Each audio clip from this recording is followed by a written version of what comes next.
Yes, a very good morning to you. The usual suspects return to your screen on this Monday morning. It's Office President Kendall Makamate and myself, Evan Jansen. We are happy to be with you and happy to tell you that, well, we need you to interact with us today. We need you to talk to us about revolutionary leader and former president of Cuba, Fidel Castro. How do you remember him? That is our question of the day today. On screen, of course, we've seen lots of tributes. We know what will be happening.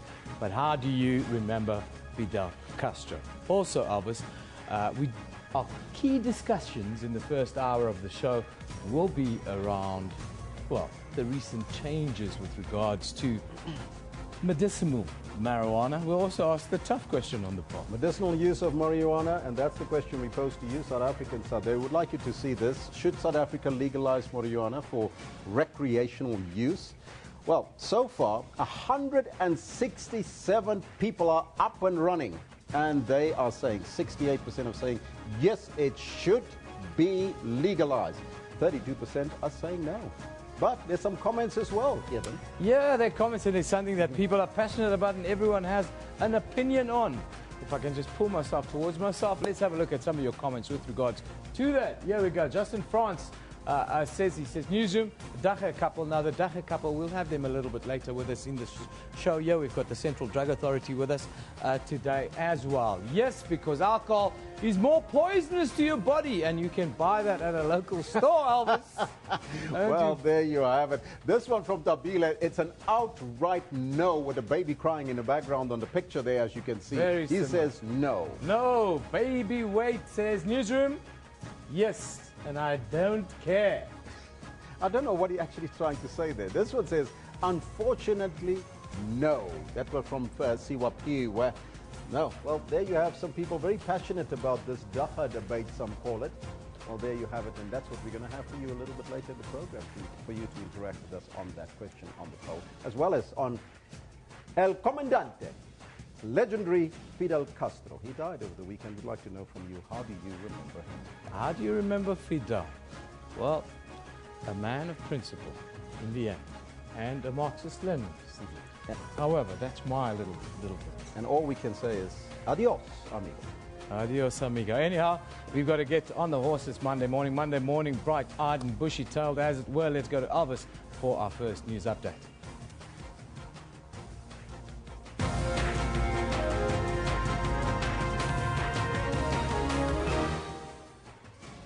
The ANC-NEC conference is expected to continue today, with reports of President Jacob Zuma's future expected to top the agenda. The NPA boss, Sean Abrams, has until end of today to give reasons why he should not be suspended. And condolences are continuing to pour in from the rest of the world following the death of Cuba's founder and revolutionary leader, Fidel Castro, on Friday. Now, that's what we have for you in the news headlines. Before we get to the news, let's find out from Kendall Makamate what's happening on the sports front. Once again, a busy sporting weekend. I wanted to ask you a personal question before you go. Oh, no. The Boks, have they now reached junk status? Oh, nice one. Touche.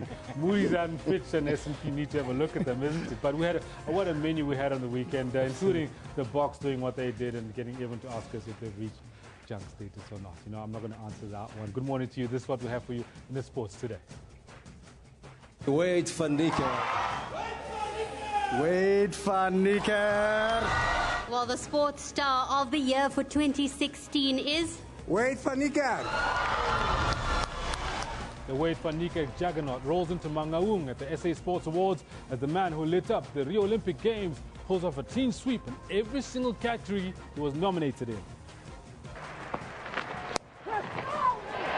There it is. He wanted to get it and he got it. So the debutants, Hanscom, has scored the winning runs. South Africa's national cricket team, the Proteas, win their three-test series down under, even as Australia pull off a face-saving victory in the last one under the lights in Adelaide. But it's Nico Rosberg who celebrates with the donuts, having won the 2016 title, taken down to the wire. German Nico Rosberg finally wins that elusive Formula One Drivers' Championship after a thrilling duel in the desert against teammate Lewis Hamilton. All this and more I've got for you later on the Sports Bulletin, about 10:40 or so. For now it is. Back to Elvis, who's got the news. Thank you, Kendall. Top story this morning. Intense discussions have been reported in the ANC's extended National Executive Committee meeting outside Pretoria.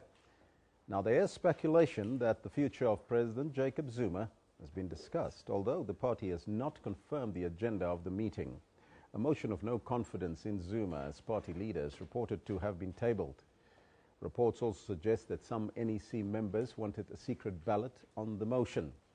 The NEC meeting was due to end yesterday.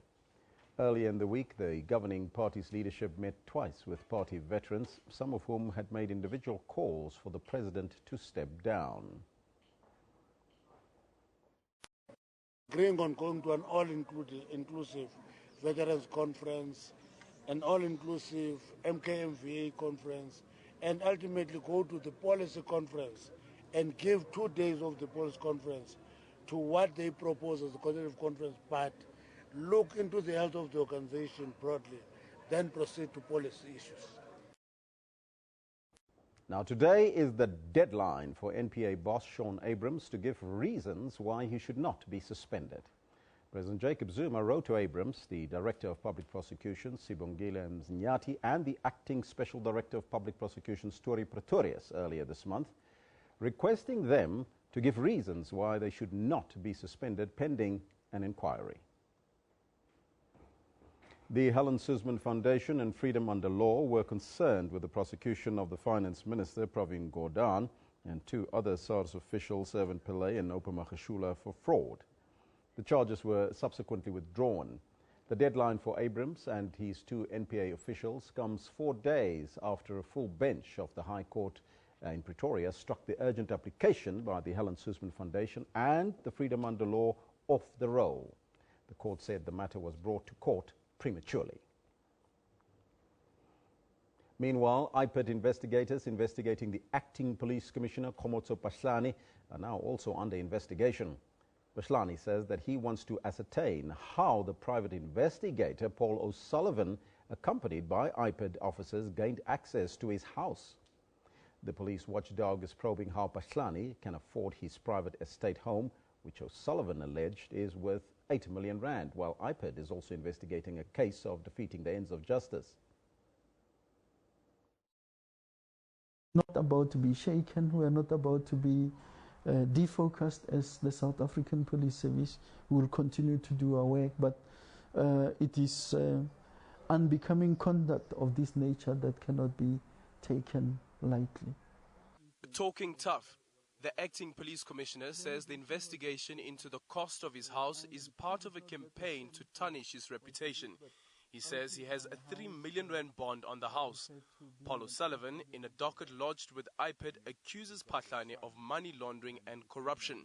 I am still waiting for the investigating officer at the opportune moment to come to me. I have agreed that if they are looking for me, I will schedule accordingly. But more concerning for Pahlani is what he calls invasion of his privacy and breach of security.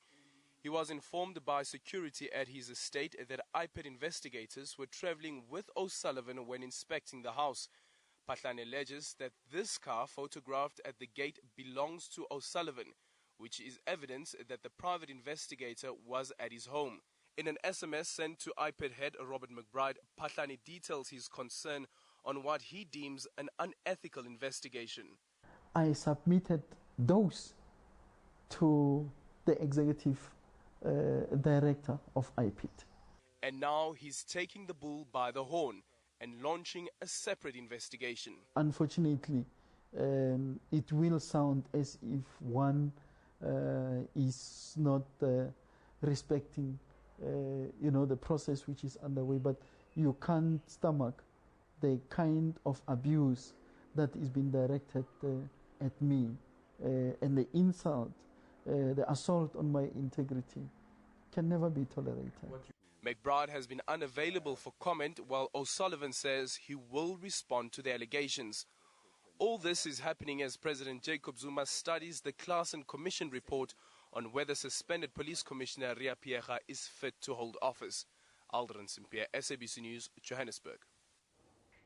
Now, huge rallies are today expected in Cuba, where the country is in mourning and where they mourn the death of the founder of its revolutionary leader, Fidel Castro. The focus of events will be in the capital Havana's Revolution Square.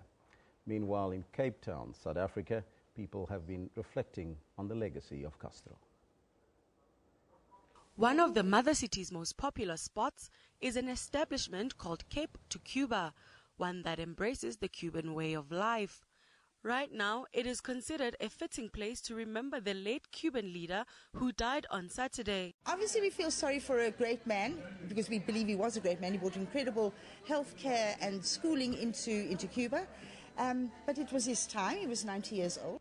From mojitos to a revolutionary burger, the restaurant has essentially been paying tribute to Castro for years. Meanwhile, various associations in Cape Town with connections to Cuba are planning several events. We have been mourning with, about the former leader, who was a great leader also and a revolutionary leader. And things have just been down. It wasn't like what we expected as normally. As you can see, our flags are also on half-mast. Residents also acknowledge the ties between the two countries.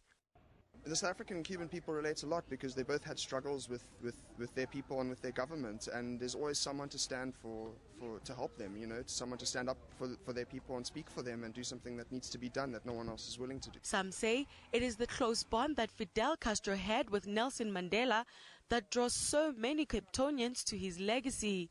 When paying tribute to Castro, they are also remembering their own late great leader. So yes, we're asking you that question today. How do you remember Fidel Castro, El Comandante? Let's find out on the Twitter handle as well as on the Facebook page, and let's see what you have to say. Let's take a look. This one coming from Narendra Modi says, Fidel Castro was one of the most iconic personalities of the 20th century. India mourns the loss of a great friend. That's the Prime Minister of India. Boris Johnson says Fidel Castro's death marks the end of an era for Cuba and the start of a new one for Cuba's people. Now, you know Boris Johnson, remember he was the mayor of London at one stage. DeMarie says, I never want to live my life in such a way that people are happy to hear of my death. Hashtag Fidel Castro. Media Pundit says, rest in peace, Fidel Castro. Cuba and the world at large has lost a truly dedicated leader of our time. Hashtag rest in peace. Adios, El Comandante. Now, you can keep them coming and read them as we continue. But today, we ask you a question on our poll, and we'd like to find out from you as well, what do you think of this? Because there's a poll that we're running to find out what is your take on this. The focus today is on the proposal to legalize marijuana for medical purposes in South Africa. Let's take a look at that poll and what you have to say about it. Right here behind me it says, should South Africa legalize marijuana for recreational use? Thus far, 164 votes. 68 says yes, 32 says no. Let's go over to Eben to start that conversation. Yeah, thank you very much, Alvis. Very good morning to you, wherever you are. Of course, it's been coined many terms over the years, from pot, dope, cannabis, sol, and dagga. But legal is not a term often associated with this drug. Is now a proposal to legalize marijuana for medical purposes here in South Africa. But there's still a process to be undertaken before it can be sold to patients. This was discussed under the Medical Innovation Bill in Parliament over the last week or so, with authorities stating that new regulatory frameworks could be available as soon as the end of January 2017 for stakeholder comment, and patients could be able to buy medical marijuana as soon as April. Now, to talk to us a little bit about this, to set the scene for today's discussions, the chairperson of the South African Medical Association, Dr. Mzukisi Grootboom, joins us in our Durban studios. A very good morning to you, Doctor. Thank you for being with us. Good morning, Eben, and thanks for having me. Great to have you with us. Tell us this morning, Doctor, this has been a process. This thing has not fallen out of the sky, the discussions that happened last week and the proposals that's been put forward. Talk to us about SAMA and your process and the change of heart that you've had with regards to cannabis for medical use. You may or may not remember that there was a bill that was proposed, medical innovation bill that was proposed in Parliament about 2 years ago. Now, we as the South African Medical Association, we've had a look and came to the conclusion that yes, there are those who claim that there are some medicinal benefits attributed to the actual drug itself, but we are of the view that part of the problem is that there's very little scientific evidence to support that view. If at all, it's very tenuous. We therefore then would recommend that we be allowed to investigate whether, in fact, what is claimed of what the drug can achieve is actually can be proven scientifically. That's basically what it is. Prof, if I could just... Sorry, Doc, can I just come in there? Can't we use international benchmarks? Because South Africa doesn't exist in isolation. Surely we can use international benchmarks to test what you are talking about. That's precisely the problem, Eben, that the drug or marijuana is actually banned as per United Nations protocols throughout the world. Wherever it's used, it's not legalized. And what we've actually identified as a problem is the fact that it's not legalized, and therefore very few people have got, number one, access to it. They are therefore prevented from actually doing the research that is necessary. So the first step, there needs to be an agreement that it needs to be, research needs to be legalized, and then we can start conducting the kind of studies that our people need. Prof, you know that it's legal in more. You know it's legal in more than half the states of the U.S. of America. It is actually only the medicinal part is legalized, and the social use thereof is not legalized. And we've always been under the impression that there are quite many more states that have legalized it. We've since realized in various scientific platforms, including the World Medical Association, that in fact there's very few countries that have legalized it, but there is usage of it, okay, without it being legalized. What then happens is that if and when you use it either for research or treatment, you may be taken for, as it may be regarded as a criminal offense. So what we are actually saying, let's be allowed to test the hypothesis that is medicinally sound. It sounds like it's what we've seen, what's gone before. This process have been stagnated now over many years and frustrated in many years. We could have and should have and really would have finished all this research by now. But this process, let's rather talk about what's happening now. Tell me about how do you, as the Medical Association, Doctor, how do you see this being made available to the public? Because I'm hearing that it could be as early as April of next year. How would you like to see it dispensed, and how would you like to see it managed? Well, what is happening currently, okay, is that under Section 21 you can apply and use it. Okay, Cabinamol, that is the one synthetic agent that is available in South Africa, especially used for severe vomiting and severe waste that you find in cancer patients and HIV patients. That particular one is available. What we're saying is that we need to do an in-depth study and actually do the research that is required so that people are not subjected to unnecessary side effects and dangers that are associated with the usage of high quantities of cannabis. I think we need to look at international benchmarks as well, but I'm asking you, I'm talking about dispensing this and making it available to the public from as early as next year. Do you think people will need a special card or a special permission? Doctors know. The process is going to be as follows, okay? The Medicine Controls Council, which is the statutory body controlling any drugs in South Africa, are going to give us guidelines. The guidelines that are currently being discussed is that they will allow the cultivation of the plant, and that cultivation should be controlled by certain identified growers. The second thing is that the Director General will actually then give regulations on under which circumstances certain of those products will be allowed to be tested. So there is no question that it's going to be legalized in February next year, but what we're being told is that from February next year, the legal framework will be propagated, and then there will be guidelines to do what I've just described. So there is no question that it's going to be given willy-nilly for everybody down the road to be able to use cannabis. Thank you for joining us. There's certainly room within the current regime for doctors and for doctors who have exhausted the current medical treatment.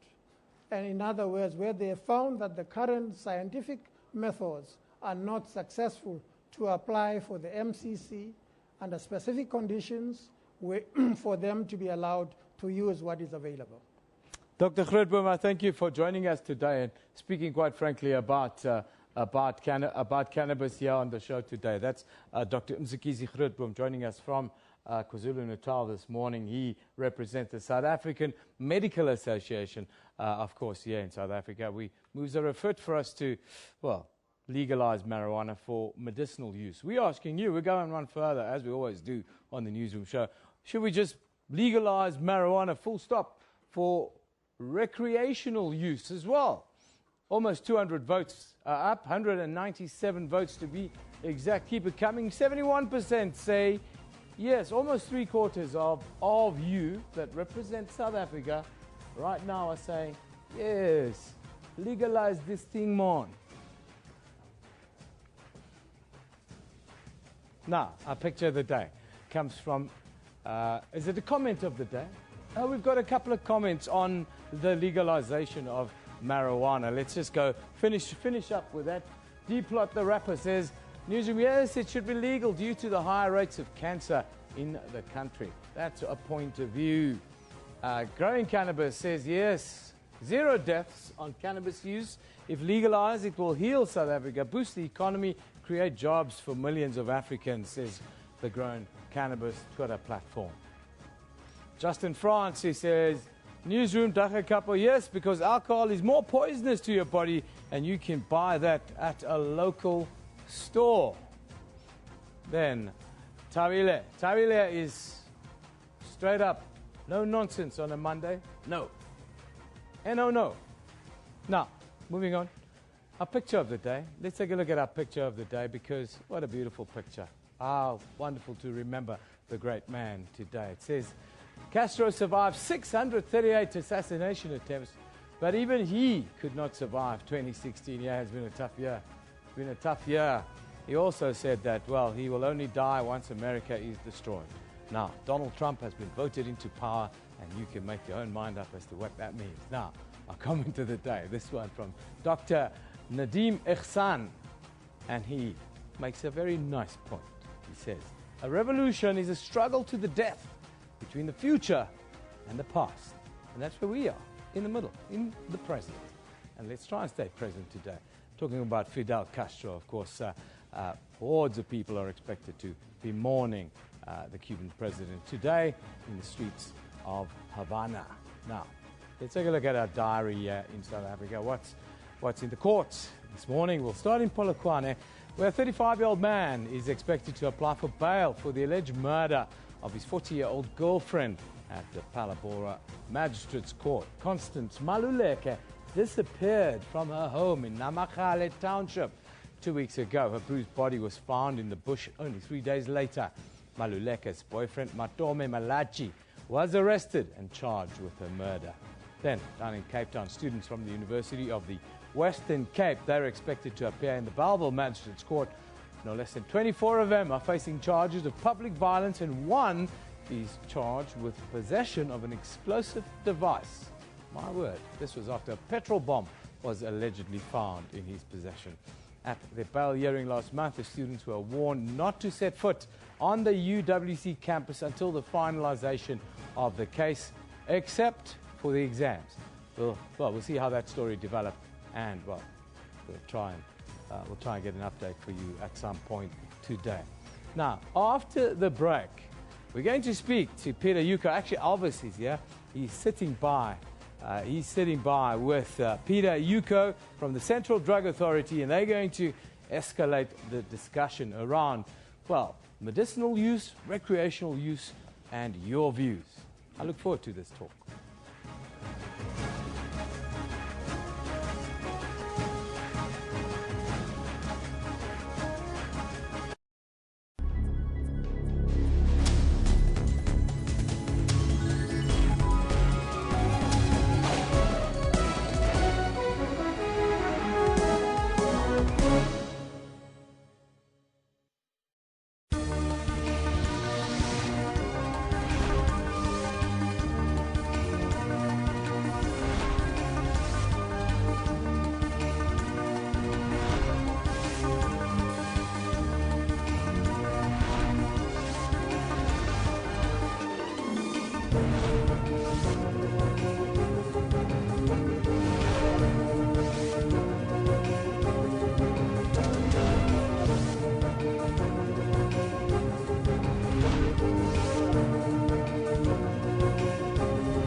ANC moved to ease tensions created by the heated public spat between the National Treasury and Eskom. Eskom denied allegations of impropriety regarding the matter. National Treasury issued a statement accusing Eskom of lying. The fracas over hairstyles at a Pretoria school has drawn sharp focus on underlying racism and alleged abuse in some schools. We want relevant answers from the MEC. You must fire the principal. Here too, similar sentiments of underlying racism. It just made me feel like I was not worthy enough of an education because of the type of hairstyle that I had. Because yesterday the statement was, writing an exam is a privilege.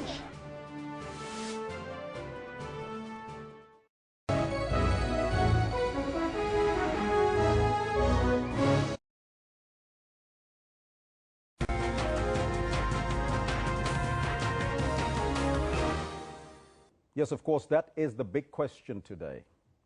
Should we legalize marijuana for medical use? That's the question we pose to you. You can let us know what's on your mind on the Twitter handle as well as on the Facebook page. Now, despite studies still indicating the negative effects of marijuana, medical doctors associations around the world are finding medicinal benefits for chronically ill patients. Following in the footsteps of some states in the USA, South Africans could be able to probably buy marijuana for medical or medicinal use as from next year sometime. Now, last week, the Medicines Control Council and the Department of Health in Parliament made this proposed announcement. Joining us in studio is the Central Drug Authority's Peter Yuko. Mr. Yuko, very good morning to you and welcome. Hi, Elvis. First and foremost, tell us, what do you make of this proposal? Well, I think this proposal is overdue. There is already, let me make this clear, there is already access to medical marijuana. The problem is that it's a cumbersome process. Yeah. And what the committee's now recommended is that it gets moved to a Schedule 6, which means it will be available on prescription by a recognized registered doctor with a practice number at a pharmacist who's licensed to deal with those products. What products are going to be used has to be regulated. The Medicine Controls Council has recognized that it needs to speed up its processes at all levels, including the marijuana one. And it's doing that, it's restructuring, it's outsourcing, it's doing all sorts of things. But we've still got a long, long way to go. The real evidence about the benefits of marijuana and cannabinoids and the things that you extract from it is still not all in. We know it has beneficial effects for nausea, for example. We know it's good for pain control. But we do know that marijuana is harmful. It can cause lung cancer, it can cause psychotic behavior, it's dangerous. But is there perhaps a softening on your stance as the drug authority in terms of the use of marijuana for medical use? Our view is that we must base whatever we recommend to government on scientific evidence. And there isn't enough of that available at the moment. We need to gather more. We know that there are harms, and that's why marijuana is illegal. We know that there might be some benefits, even for legalizing marijuana for medicinal use, and I must emphasize that it's for medicinal use. There might be some financial and economic benefits. There might be jobs, there might be better collection of VAT on those products, and there might be pain relief for sufferers. There's no question about that, but we need to do it scientifically. So that's our view, evidence-based. Now, Dr. Grootboom indicated there's the framework to be propagated by February next year. But what is the process from now on that needs to follow?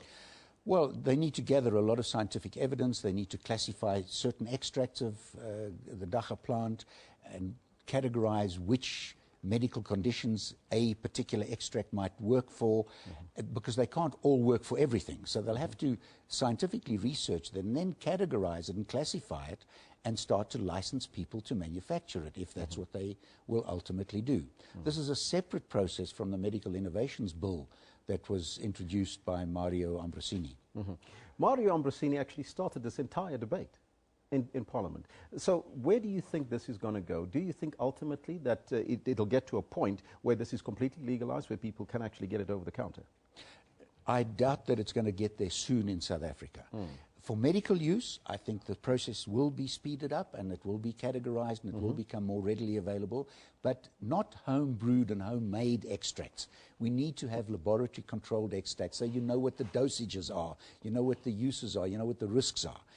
And that needs to be done. The total legalization of marijuana for recreational use is one that's open for debate at the moment. I think that it's not going to come very soon. But we do have court cases in the process. And I think that whatever happens in the court case, whoever wins or loses, the loser's going to appeal. It'll go to the Supreme Court of Appeal, and whoever loses there will take it to the Constitutional Court. So ultimately, what you and I think is almost irrelevant. The Constitutional Court will rule on the issue. On the matter of medical stuff, we need to manage that carefully for better health. Will we see other groups opposing the bill or the proposed bill, you think? I'm sure that you will. As always, there'll be some religious groups opposing the bill. We know there's at least one religious group that will support the bill. There's always going to be opposition. We cannot always agree on everything. Other harmful substances are freely available, like alcohol, that you can buy from your local store, but marijuana is not available for medical use, or as it stands. That's correct. You must look at the circumstances that alcohol and tobacco with nicotine came into effect, that if there was no tobacco and no alcohol today available on the market, and tomorrow someone discovered tobacco and nicotine, it would be banned. If someone discovered alcohol, it would be banned. There might be allowances for medicinal use, but not for social use, because alcohol is a class 1 carcinogen. It's dangerous. There are a lot of bad things that happen with alcohol. South Africa is the worst in the world for fetal alcohol syndrome. But yes, it is available and it needs to be better controlled. There's no question about that. But that's the point with cannabis and the medical use of cannabis. It must be carefully and scientifically managed. How do we do that? How do we scientifically manage that? Is that a process that you could probably just explain for us? Well, to begin with research, we need the facts. Then if there's going to be licensed growing and manufacturing facilities, they need to be carefully managed so that there's no leakage, so that you have someone who has a license for growing cannabis and on the side he's selling it for recreational use.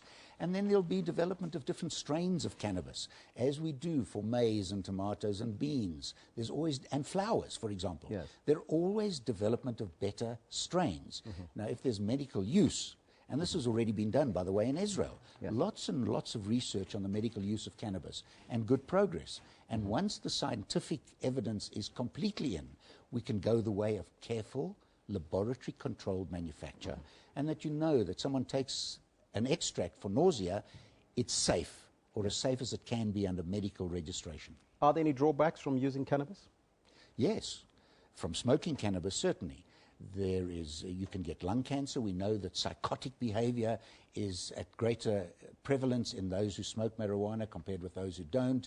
And there are other risks. For example, spreading of HIV. Cannabis users are into risky behavior, the same as smokers. And so risky behavior, you know, when you have a high on marijuana, it's possible that you'll have sex without a condom. So there are other risks that people might want to ignore, but we can't. There are dangers. We need to deal with public health. Mr. Yuko, I thank you so much for your time and joining us here in studio. My pleasure. Thank you. That was Sito Yuko from the Drug Authority joining us here in studio. We're going to continue this discussion. It's over to Eben. What do you say to that? Peter Yuko says cannabis will help with the spread of HIV. Even for me, Peter, that's a bit of a stretch. Anyhow, it's not scientific. Your trials aren't done. Isn't that what you're preaching all the time? There's evidence among school children. No, but you guys constantly say the trials are not done. We need more research, more research. You even said it earlier, but now you have the evidence it causes you being psychotic and I said there's some spread evidence. of HIV. Yes, there is some evidence. We need more. Let's take a look at your poll. Let's take a look at your poll. We're asking you, should South Africa legalize marijuana not only for medicinal use, but also for recreational use? SABC News, marijuana is the discussion. How many votes do we have in? 109, is it 192? 192 votes are in right now. 70% of you at home are saying, legalize this. Yes. Here's some of the comments with regards to the discussion and with regards to the question on the poll. Ricardo Peterson says, as a liberator, a fearless man. Okay, this is how they remember Fidel Castro, rather. Sorry, that's, of course, our question of the day. He's a liberator and a fearless man of many talents. Emmanuel says, rest in power, Comrade Fidel Castro. Siwapiwe says, he was a great soldier in Cuba. This one from D, 600 plus assassination attempts, and Fidel Castro couldn't survive 2016. And this one from Kononatso, he says, Fidel Castro became part of our struggle when he supported us in all respect. We cannot talk about freedom without mentioning Fidel Castro. There's a man that understands the process, what it's meant to be liberated around the world. So we ask the question, how do you remember the great liberator, Fidel Castro? But let's go into our Facebook page now. Today we see small emerging black farmers in the Vemba district in Limpopo discuss challenges they faced in 2016 at the year-end function held in Madzivandila Agricultural College outside of Thohoyandou yesterday. Zimbabwe's central bank said it will circulate $10 million worth of new bond notes today, a quasi-currency the authorities expect to ease a serious cash crunch in the country, but it will limit withdrawals to curb any abuses. Also, members of the Mount Zion Christian Assembly Church in Zebediela, Limpopo, have defended their pastor for spraying them with doom insecticide. Can you believe it? On our Facebook page, go and read that story. Sometimes the truth is a little bit stranger than fiction. Now, let's have a look at what's happening around the world. As we do, we'll take a look at the front pages. This one in the UK. The Guardian reports that the United States greeted news of Fidel Castro's death both with familiar disparagement of a tyrant whose revolution consigned Cuba to decades of totalitarian oppression, as well as respectful expressions of hope that his passing will speed political reform on the island. The South China Morning Post says the chairman of a club that comprises 140 mainland Chinese and local tycoons has urged the Hong Kong government to get tougher with pro-independence localists to stop them damaging the business environment there. Finally, in Israel, the Jerusalem Post reports that the Israeli Defense Force responded this morning to ISIS's attack on Sunday against the Israeli Golani Reconnaissance Battalion operating along the Syrian border in that country. We're going to take a short commercial break. When we come back, I'll be talking to the Dagga Couple about their response to what Peter Yuko says, the question of the day, and also, of course, that's a Dagga Couple, mind you, they They're going to bat for the Yes campaign after a short break.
Welcome back. You're watching a Crackerjack Newsroom show this morning. Now, although South Africa's taken another big step forward with regards to the new proposal to legalize marijuana for medical purposes in this country, the Dagga Couple, as they are now known, they started this conversation in August of 2010 when their Lanceria plot was raided and they were arrested on charges of possessing and dealing in Dagga marijuana, for those of you watching on the rest of the continent. Now, since then, they've been embroiled in a court battle to have marijuana legalized for recreational purposes, stating that it's their human right to ingest anything we choose to, providing it does not harm us or others.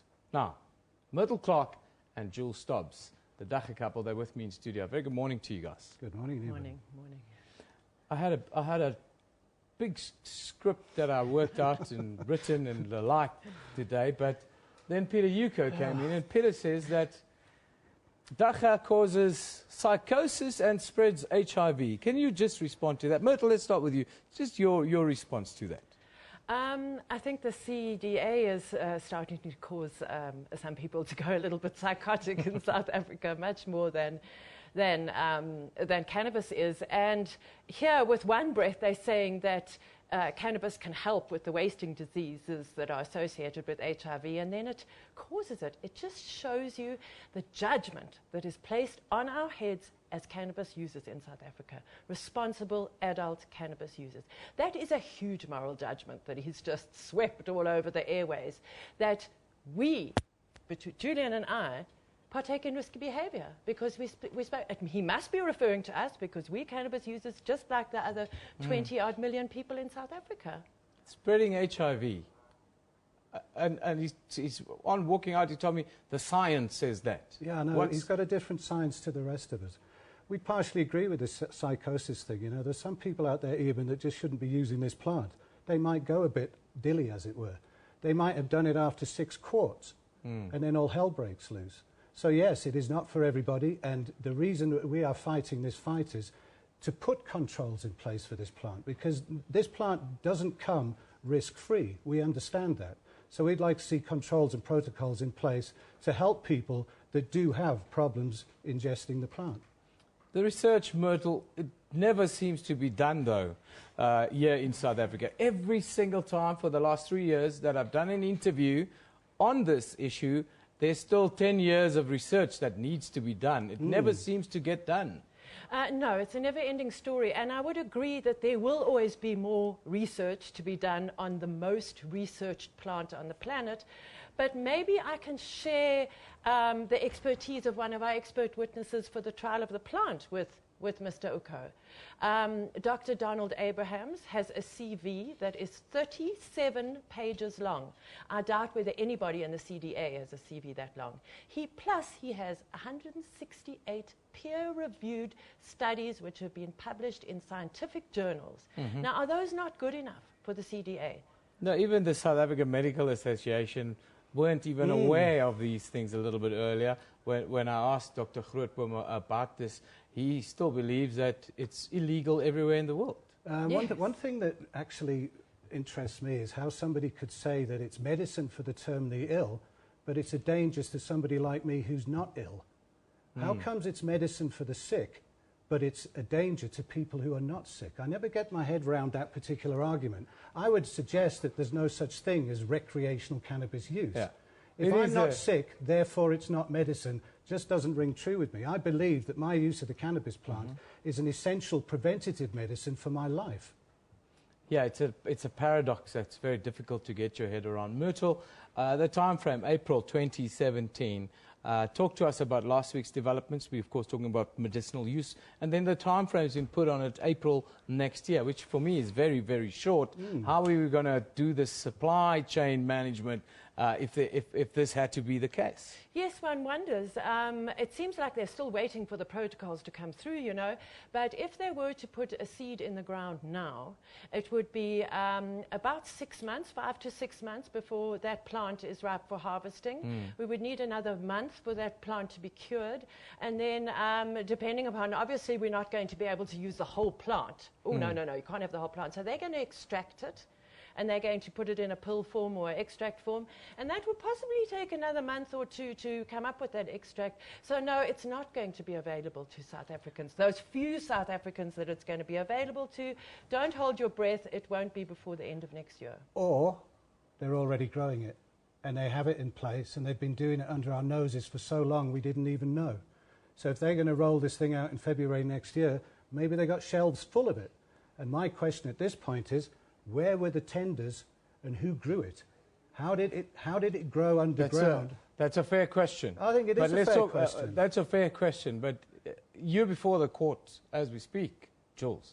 So, you know, we can't put things forward that we don't have the evidence for. Tell us about your own court case and where you're at with that now. Oh, it consumes our life. We're crossing the T's and dotting the I's. It's due to start on the last day of July next year. It basically runs in the Pretoria High Court for the whole of August next year. We have our expert witnesses lined up. It is a 19-day trial. It's the longest trial this generation, and we're very upbeat, and so is our legal team, and we just want to get this done. We want to show the world, with our empirical scientific evidence, that this plant is not as harmful as people may think, and it is not as harmful as the CDA think, that's for sure. The process going forward and your projections, in 10 years' time, if it was legalized next year, hypothetically speaking, Myrtle, 10 years from then, what do you foresee? I foresee that every single South African will have the right to grow cannabis in their garden. Cannabis is not legal in South Africa, whether for medicinal use, whether for responsible adult use, whether for hemp and all of the other uses. It is not legal. You cannot call it legal until every single South African is allowed to grow that in their own garden. As is the case in 20 states in America. They've been allowed to, as responsible adults, to grow X amount of plants.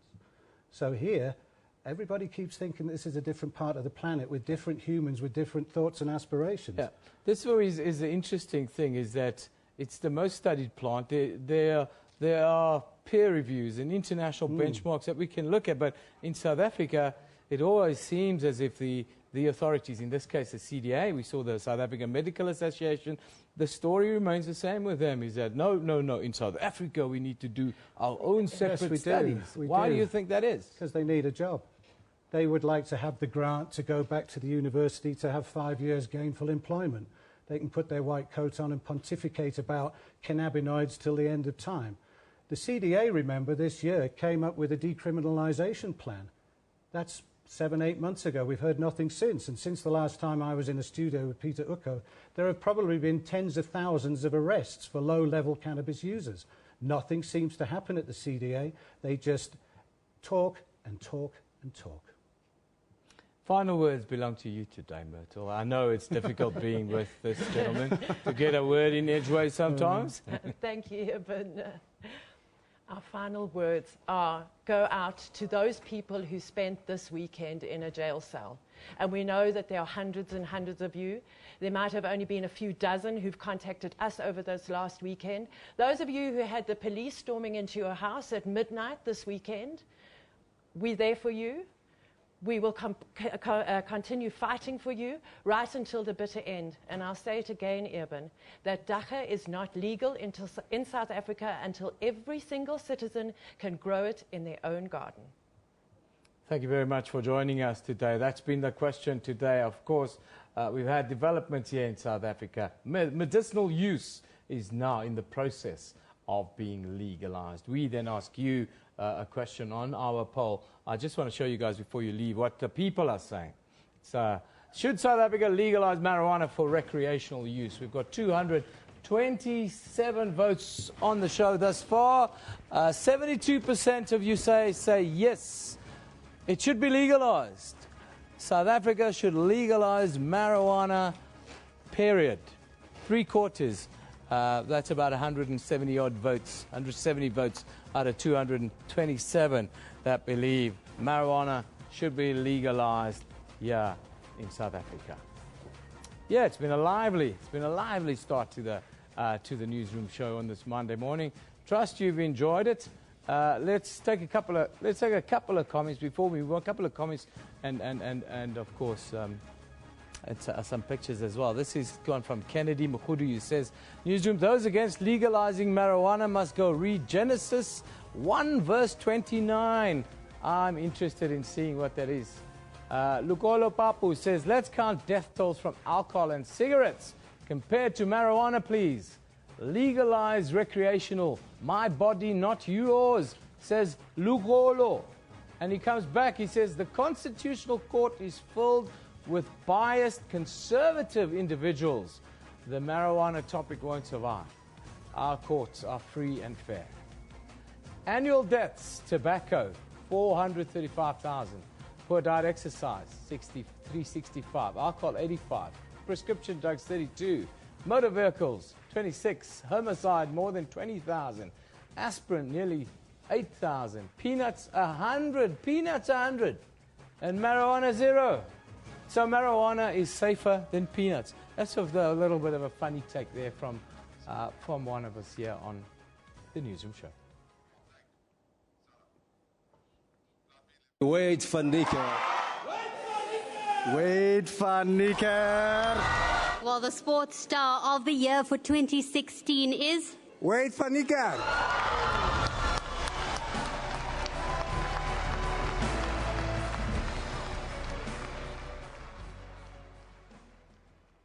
Yeah, we were all shocked when Wade van Niekerk was named sports man and woman of the year, was it?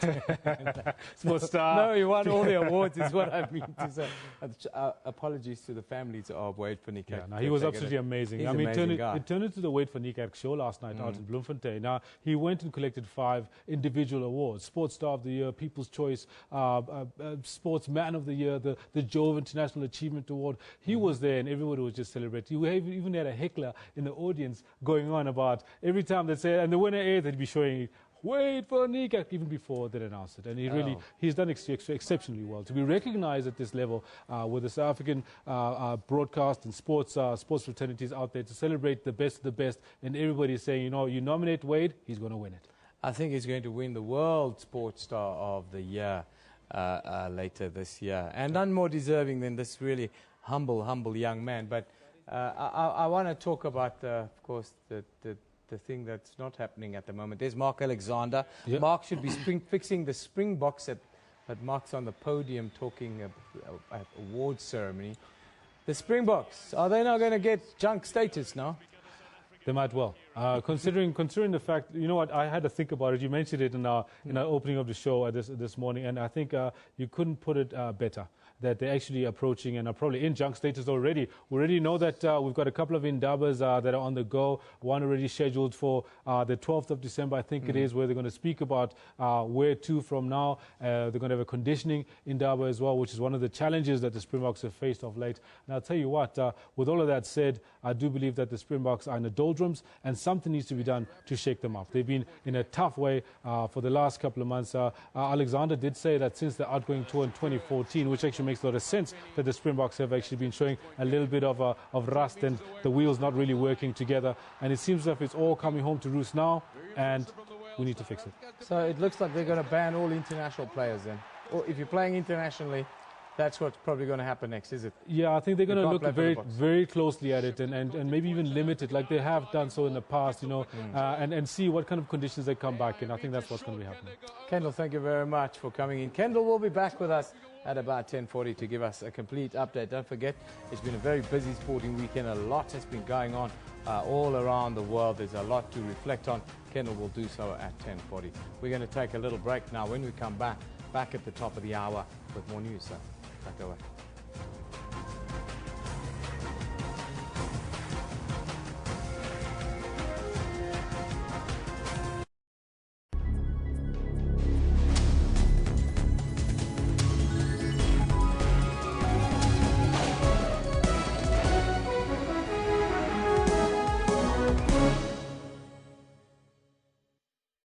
Information-hungry viewers stay with SABC News, as issues on the West are different from issues on the East or here in Johannesburg. So it is not surprising that people who follow the news know that there are two things for sure: that anything can happen, and SABC News will tell you when it does.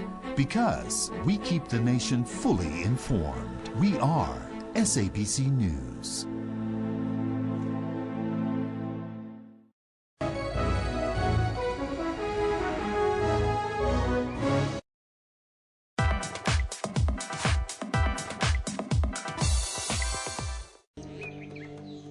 A time and a place to relax and disconnect from the world as you recharge your mind, body and spirit.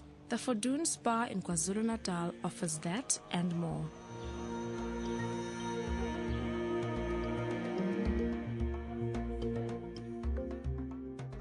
We are a spa in Africa, and I was lucky enough to know Elliot Ndlovu, who's a traditional healer.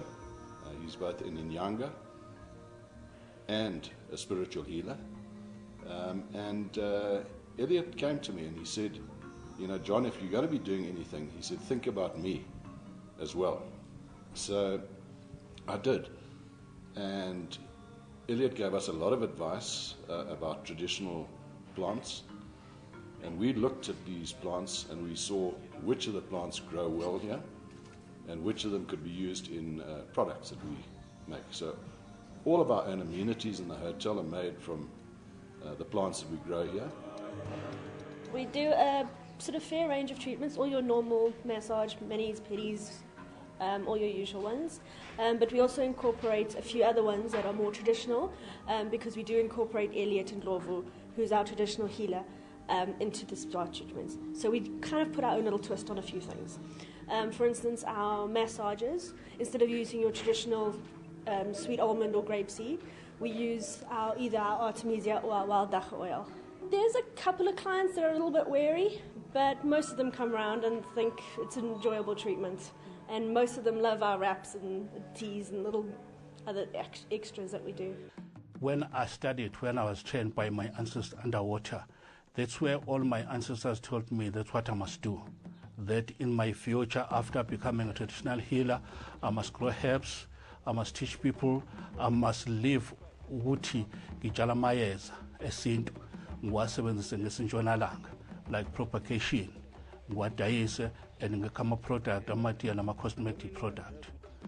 Then I studied from there. I was lucky that kwafika uJohn lapesco wathi sibanibani ngoba utshala izinto ukwafika lapha eplazini sinenkinga wenza profit would one day we're going to start a spa and this kind of business. Now I want to start it. Can we be the part of it? Because that's what came to your profit. Ekhaya le ngistarte khona. Mina ngiqala ukusebenza, I started working at home in 1990. I started to have white people there, 80%. Ngifike la about 10 to 15 years ago.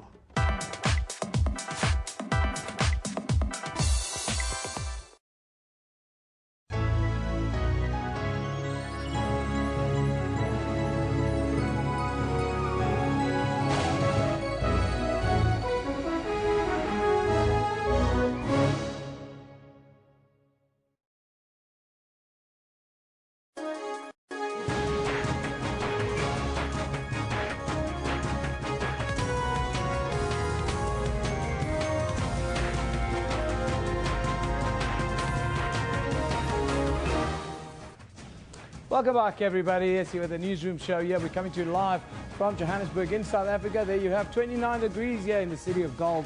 Today I'm with Kendall Makamati. He's here for the sport this morning. And just joined by Rene Vest. She's here. We're asking you a question today. How do you remember Fidel Castro? Of course, all the world is in mourning for the death of the revolutionary leader over the weekend. Got those words mixed up a little bit. So please send us your tweets at SABC Newsroom. Of course, we're running a poll today, and we've had some passionate conversations and interviews here on the show with regards to the legalization of marijuana in South Africa. It's now legal for medicinal use in South Africa. We ask you, should it be legalized for recreational use? Kendall, 250 odd votes in already. Yeah, interestingly enough, the great majority of them, 73% of them, saying yes, absolutely, you should be legalizing it. And I think this is a debate for the ages. This has been coming for some time, and now I believe it's actually getting to a point where we'll resolve it. Absolutely, that's where we come. We've got a couple of comments coming in, Rene. People are very. It's one of those topics that people are quite passionate about, isn't it? It is. You're quite right there, Evan. Especially with it now going through the process of becoming legal for medicinal use. Yeah. I think a lot of people are anticipating the overall legalization. Yep. Mpume talks about marijuana should be legalized in all aspects. Jail population will decrease and the courts will be less filled of unnecessary cases, says Mpume. Sobering view there. Flomatic says, legalize already, it has been too long. Then we get Mbongiseni saying, I'm afraid marijuana will be abused for all the wrong reasons, besides medical ones. It depends what you mean by abused, Mbongiseni. He says, watch this space. There we go. Lukolo Papu. We will abuse sugar. We abuse sugar today. Yeah, we do. You know? Stop taking innocent people to jail for a victimless crime. Legalize, says Lukolo. Of course, this one from Temba, he says, big no. Numerous Dagga people are very hyper and they behave in a psychotic manner, says Temba. Now, a little bit earlier, we were told to go to the Bible and look at what is in the Bible with regards to, marijuana. This plant. Now, we went to go and find it. Yeah, it's Genesis 1, verse 29. And here it is. Then God said, Pastor Kendall, can you please lead us? Thank you, Evan. Then God said, I'll give you every seed-bearing plant on the face of the whole earth, and every tree that has fruit with seed in it. They will be yours for food. Genesis 1:29. I think this is up to interpretation, though. There's some poisonous berries out there we can't eat. Up for interpretation, but you're within your rights to use the plants. And how can we criminalize the plant? I mean, there's so many other substances that are problematic. But this is why we're having the discussion, or we had the discussion. We'll put those up on our page a little bit later, and you can go through them again, because it's a conversation that will be very much in the news in South Africa over the next couple of months. But there's a lot of other news still to be had. Rene's here to give us another news update.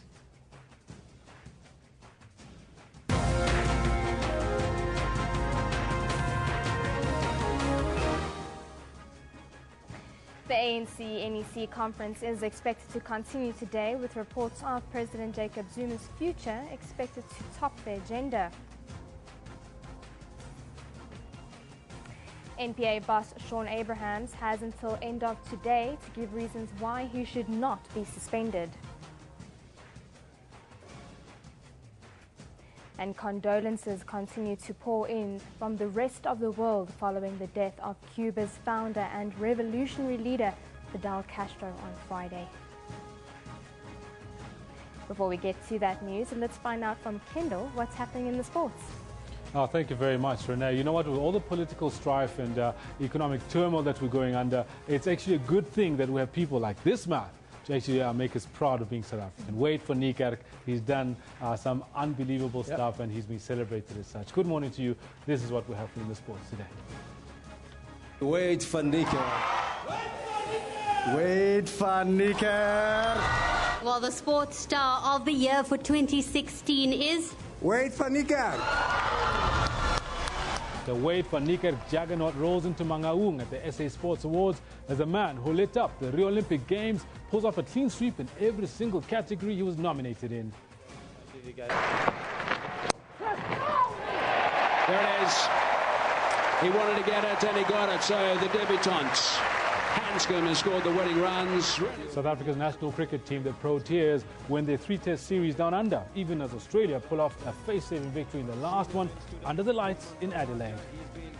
But it's Nico Rosberg who celebrates with the donuts, having won the 2016 title, taken down to the wire. And German Nico Rosberg finally wins the elusive Formula One Drivers' Championship after a thrilling duel in the desert against teammate Lewis Hamilton. I'll have all this in more detail at 10:40. For now, it is back to Renee, who's got the news. Thank you, Kendall. Intense discussions have been reported in the ANC's extended National Executive Committee meeting outside Pretoria. There's speculation that future of President Jacob Zuma has been discussed, although the party has not confirmed the agenda of the meeting. A motion of no confidence in Zuma as party leader is reported to have been tabled. Reports also suggest that some NEC members wanted a secret ballot on the motion. The NEC meeting was due to end yesterday. Earlier in the week, the government's party leadership met twice with party veterans, some of whom had made individual calls for President Zuma to step down. We're agreeing on going to an all-inclusive veterans conference, an all-inclusive MKMVA conference, and ultimately go to the policy conference and give 2 days of the policy conference to what they propose as a consultative conference, but look into the health of the organization broadly, then proceed to policy issues. Today is the deadline for NPA boss Sean Abrahams to give reasons why he should not be suspended. President Zuma wrote to Abrahams, the Director of the Public Prosecutions, Sibongile Mzinyati, and Acting Special Director of Public Prosecutions, Tori Pretorius, earlier this month, requesting them to give reasons why they should not be suspended pending an inquiry. The Helen Suzman's Foundation and Freedom Under Law were concerned with the prosecution of Finance Minister Pravin Gordhan and 2 other SARS officials, Ivan Pillay and Opa Magashula, for fraud. The charges were subsequently withdrawn. The deadline for Abrahams and his 2 NPA officials comes 4 days after a full bench of the High Court in Pretoria struck the urgent application by the Helen Suzman Foundation and Freedom Under Law off the roll. The court said the matter was brought to court prematurely. In other news, IPID investigators investigating Acting Police Commissioner Komokto Patlane are now also under investigation. Patlane says he wants to ascertain how private investigator Paul O'Sullivan, accompanied by IPID officers, gained access to his house. The police watchdog is probing how Patlane can afford his private estate home, which O'Sullivan alleged is worth 8 million rand, while IPID is also investigating a case of defeating the ends of justice. We are not about to be shaken. We are not about to be defocused as the South African Police Service. We will continue to do our work, but it is unbecoming conduct of this nature that cannot be taken lightly. Talking tough, the acting police commissioner says the investigation into the cost of his house is part of a campaign to tarnish his reputation. He says he has a 3 million rand bond on the house. Paul O'Sullivan, in a docket lodged with IPID, accuses Patlane of money laundering and corruption. I am still waiting for the investigating officer at the opportune moment to come to me. I have agreed that if they are looking for me, I will schedule accordingly. But more concerning for Patlane is what he calls invasion of his privacy and breach of security. He was informed by security at his estate that IPID investigators were traveling with O'Sullivan when inspecting the house. Patlane alleges that this car photographed at the gate belongs to O'Sullivan, which is evidence that the private investigator was at his home. In an SMS sent to IPID head Robert McBride, Patlane details his concern on what he deems an unethical investigation. I submitted those to the executive director of IPID. And now he's taking the bull by the horn and launching a separate investigation. Unfortunately, it will sound as if one is not respecting, the process which is underway. But you can't stomach the kind of abuse that is being directed at me, and the insult, the assault on my integrity can never be tolerated. McBride has been unavailable for comment, while O'Sullivan says he will respond to the allegations. All this is happening as President Jacob Zuma studies the Class and Commission report on whether suspended Police Commissioner Ria Piecha is fit to hold office. Aldrin Simpier, SABC News, Johannesburg. There are thousands of families whose sons and daughters disappeared at the height of the apartheid repression. History records that many still have not had closure. Now, a former policeman who served in the 80s is shedding light on the disappearance of an anti-apartheid activist, Boykie Tlhapi. He pointed out a mining ventilation shaft where he insists Tlhapi was thrown into by police. This is part of one of the investigations by Selo Tatai and his cameraman Tumi Khabotwelwe. There are many bones, skeletons of our people there. I'm saying today, I'm prepared. Should something happen, if they can open the shaft, they don't get the skeletons there, they must charge me. A formidable and damning statement. Could this prove to be another shaft of horrors? The shaft has now been mysteriously sealed, and there could be other activists also indiscriminately disposed of by apartheid police. In fact, it's not Boykie Tlhapi alone that was being thrown there. All comrades that were being arrested within Carltonville, Randfontein, Velverdient, they were also being thrown in that shaft. The 80s marked the era of total onslaught. It was a desperate and what would turn out to be a futile drive to hold on to white minority rule. Activists would disappear, the location of their bodies only in the minds of their captors. Tlhapi was arrested in 1986 with fellow activists driving from Potchefstroom to Klerksdorp. That was the last time he was seen alive. His friends recall how Tlhapi was brutally assaulted and left for dead.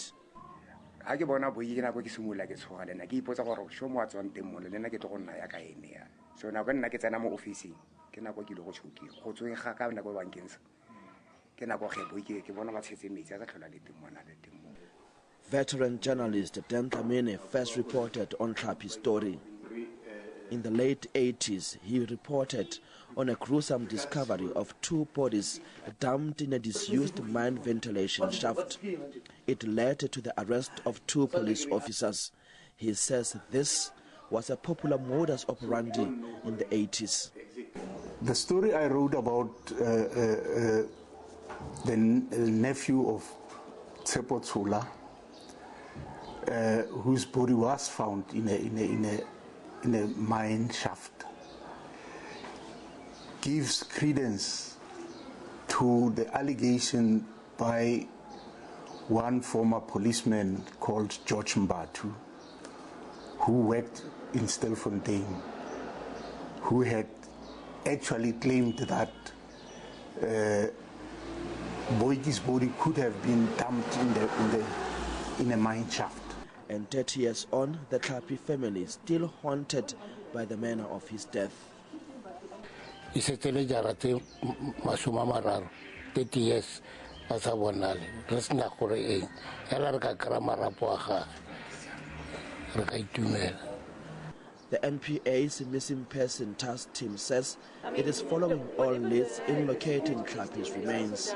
And we have about 500 cases inside the country, and a number of them in Northwest Province, and that includes the case of Boykie Tlhapi. We have done some work on it, not successful yet. The Tlhapi family are now pinning their hopes on the information provided by Mbatu. In the police force, but then all of us black people, there's some bad things that we know that were done to our people, but because of work, we never reported them. Selo Tatai, SABC News, Klerksdorp. Now, next week we will be bringing you part 2 of this gripping story. But in other news, thousands of textile workers, politically party leaders and youths have given Lesotho Prime Minister Pakalita Mosisili 2 days to show that AGOA is safe to secure 40,000 jobs or step down. The protesters marched through the streets of the capital Mesuru and delivered a petition to the government. Another march in Lesotho, because these non-state actors are not convinced that the government has satisfied the United States for continued AGOA eligibility. Sluggish implementation of SADC decision will lead to disqualification of Lesotho as AGOA beneficiary country, and thus affecting at least 40,000 jobs in the textile industry. For many of these people, the acronym AGOA means nothing, but they know that it provides many thousands of jobs in this country for many Basotho. I'm an orphan, and I was living with my aunt. She was the one who was taking care of me all along to see that I get to varsity. Pleading our government to help us to save AGOA for us. Yeah, actually it is in trouble, so we don't want this country to go down. We save AGOA so that Basotho jobs should be saved. Among the concerns that Lesotho has not implemented SADC recommendations for constitutional and security reforms, and that Lieutenant General Dagga Couple's retirement is not enough. If the Prime Minister finds rescuing and saving AGOA an insurmountable task, to step down and allow those that could be equal to the task to take over. A faction of the embattled Prime Minister's party, Democratic Congress, says it and its new partners are waiting to take over. Through both President Obama and President-elect Mr. Donald Trump, to give the incoming government an opportunity, and I hope that I will prevail on the incoming government. We have received the memorandum. The Prime Minister and the government will look at it and respond. Non-state actors say 120,000 other people, including taxi operators and landlords, will be affected if AGOA goes. Ntakwanangatani, SABC News, Maseru, Lesotho. Western Cape Police Commissioner Nkosi Jula has promised that police officers will work tirelessly to ensure that the perpetrators of police officers are brought to book. 3 officers were shot and killed this week in Cape Town and in two separate incidents. Now 2 others have been shot and wounded. Jula visited the families of the deceased yesterday afternoon. Early on Saturday morning, 30-year-old Ndiki was taking a family member home to Blue Combos in Kraaifontein when 3 attackers tried to hijack his vehicle. He died on the scene. Also on Saturday morning, the off-duty 33-year-old Mabuti Mwaba was seriously wounded in the shoulder in Delft South. He died a few hours later in hospital. The Western Cape Department of Community Safety has doubled its reward from 50,000 to 100,000 rand for any information that could lead to the arrest and conviction of cop killers in the province. A memorial service will be held on Tuesday in Michelle's Plain for the slain police officers. We are, however, not going to retreat. We are going to ensure that all those that are involved in the attacks against our members face the consequences for what they are doing. And this is happening at a time when we've embarked on festive season operations. We are going to go all out and ensure that we don't allow them any space to maneuver. The parliamentary inquiry into the fitness of the SABC board will begin tomorrow. Ad hoc committee chairperson Vincent Smith says the committee is fully prepared. 5 former SABC non-executive board members will appear before the ad hoc committee this week. The inquiry will start on Tuesday with a committee meeting by members. This will be followed by briefings by the Auditor General and ICASA at 2 o'clock in the afternoon. Now, former board members Krish Naidu, Rachel Kalidas, Ronnie Lubisi and Bongani Kumalo will come before the committee on Wednesday. The 5th former board member scheduled to testify, Aaron Tidizuma, will testify on Friday. Smith says 3 other ex-board members have not accepted the initial invitation to participate in this inquiry. In some of the top news internationally, huge rallies are today expected in Cuba, where the country is mourning the death of its founder of the revolution, Fidel Castro. The focus of events will be in the capital, Havana's Revolution Square. Meanwhile, in Cape Town, here in South Africa, people have been reflecting on the legacy of Castro. One of the mother city's most popular spots is an establishment called Cape to Cuba, one that embraces the Cuban way of life. Right now, it is considered a fitting place to remember the late Cuban leader who died on Saturday. Obviously, we feel sorry for a great man because we believe he was a great man. He brought incredible health care and schooling into Cuba. But it was his time. He was 90 years old. From mojitos to a revolutionary burger, the restaurant has essentially been paying tribute to Castro for years.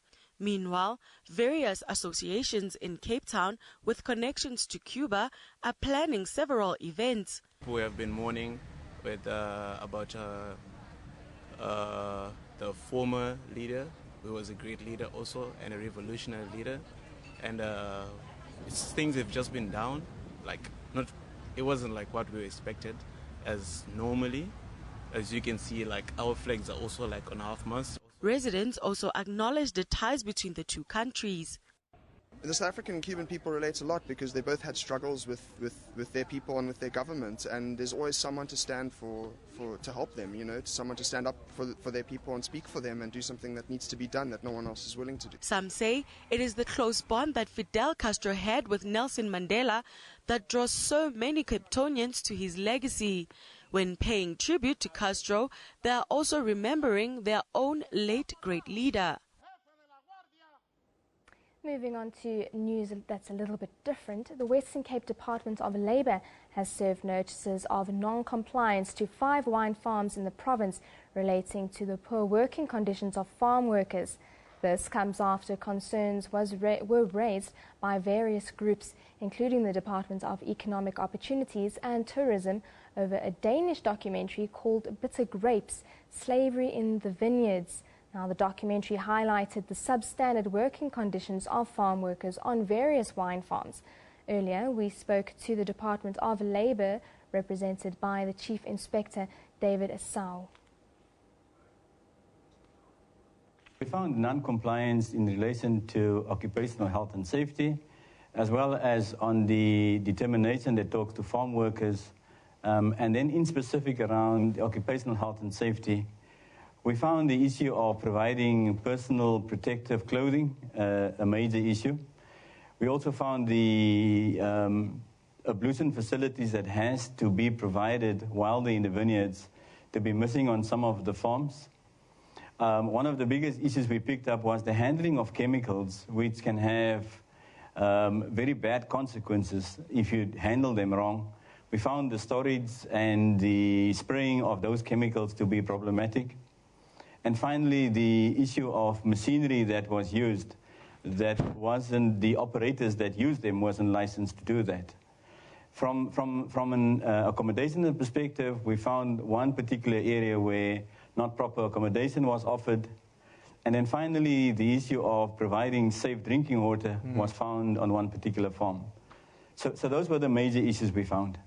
That's quite shocking, actually, in today's day and age, that we still have the same issues we've been fighting since the dawn of democracy for 100 years before that. But non-compliance notice, tell us about that. What does it mean? Does it have a procedure attached to it? Well, there are two kinds of notices we issued. The first one is when we prohibit a particular action or the use of a particular machine. When you issue a prohibition notice, you then say to the user, you cannot use that particular equipment, and therefore it has to be taken off the premises. Now, you must then inform us when you are ready to bring it back onto the premises. We will then do a follow-up inspection on those to then determine whether they are suitable for use. The second one is the issue of a contravention notice. We then give you 60 days to rectify whatever you've been doing wrong. And in that relation, we'll give you a date when we're coming out, and we'll come out on that particular day. If we then still find the non-compliance on those issues, that matters are then referred for prosecution to the NPA. Now, some of the complaints against, especially against the farmers and the farm owners in this matter is that, you know, since some of these things have come to light, they put pressure on the farm workers. They threaten farm workers that they're going to charge them higher rent. They're going to charge them for electricity. They're going to do all these kinds of things. How do you deal with these kinds of threats within the current framework? We want to put up a monitoring system, especially on these farms. We are also embarking on another set of inspections. So what the department has done is we have met with a couple of stakeholders that deal with these farmers. And we have raised this particular matter where we are saying we will continue to monitor the developments on these farms. We're also aware of the victimization or consequences of our visits that can take place. And it's important then to monitor that particular activities so that we prevent any kind of discrimination that takes place after our inspection.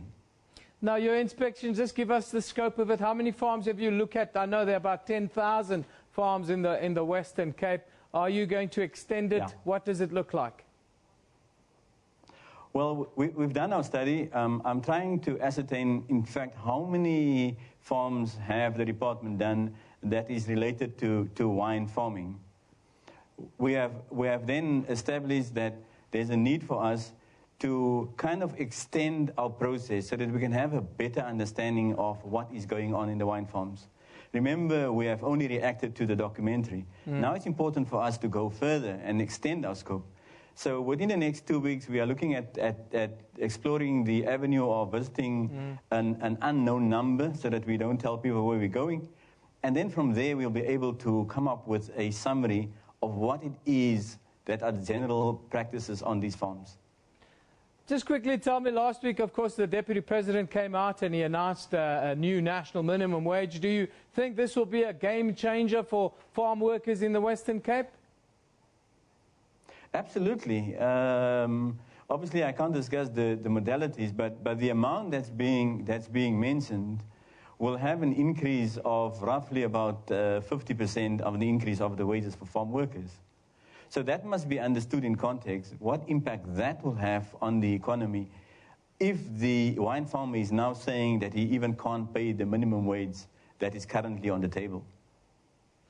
In conclusion, what would you like to see of this situation in a year's time from now?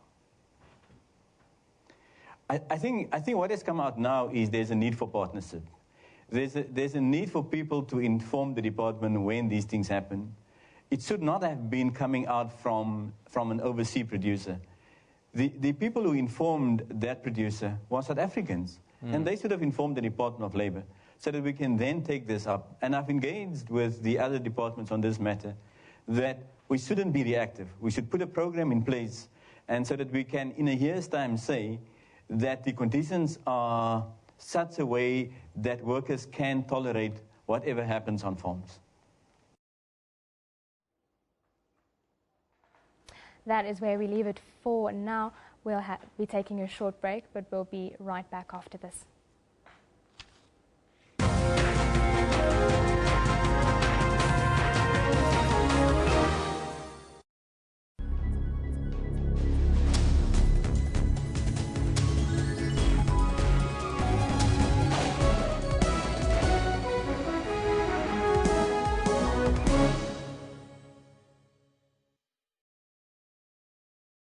Ladies and gentlemen, introducing the man who takes the party from zero to hero, from bland to grand, from average to, well, to way above average. The guy who toots the party train horn and says, "All aboard!" You are indeed a party comrade, and we salute you with a bottle of Chivas Regal 12-year-old blended Scotch whiskey, plus 2 glasses for just $279.99, exclusive to Tops at Spa.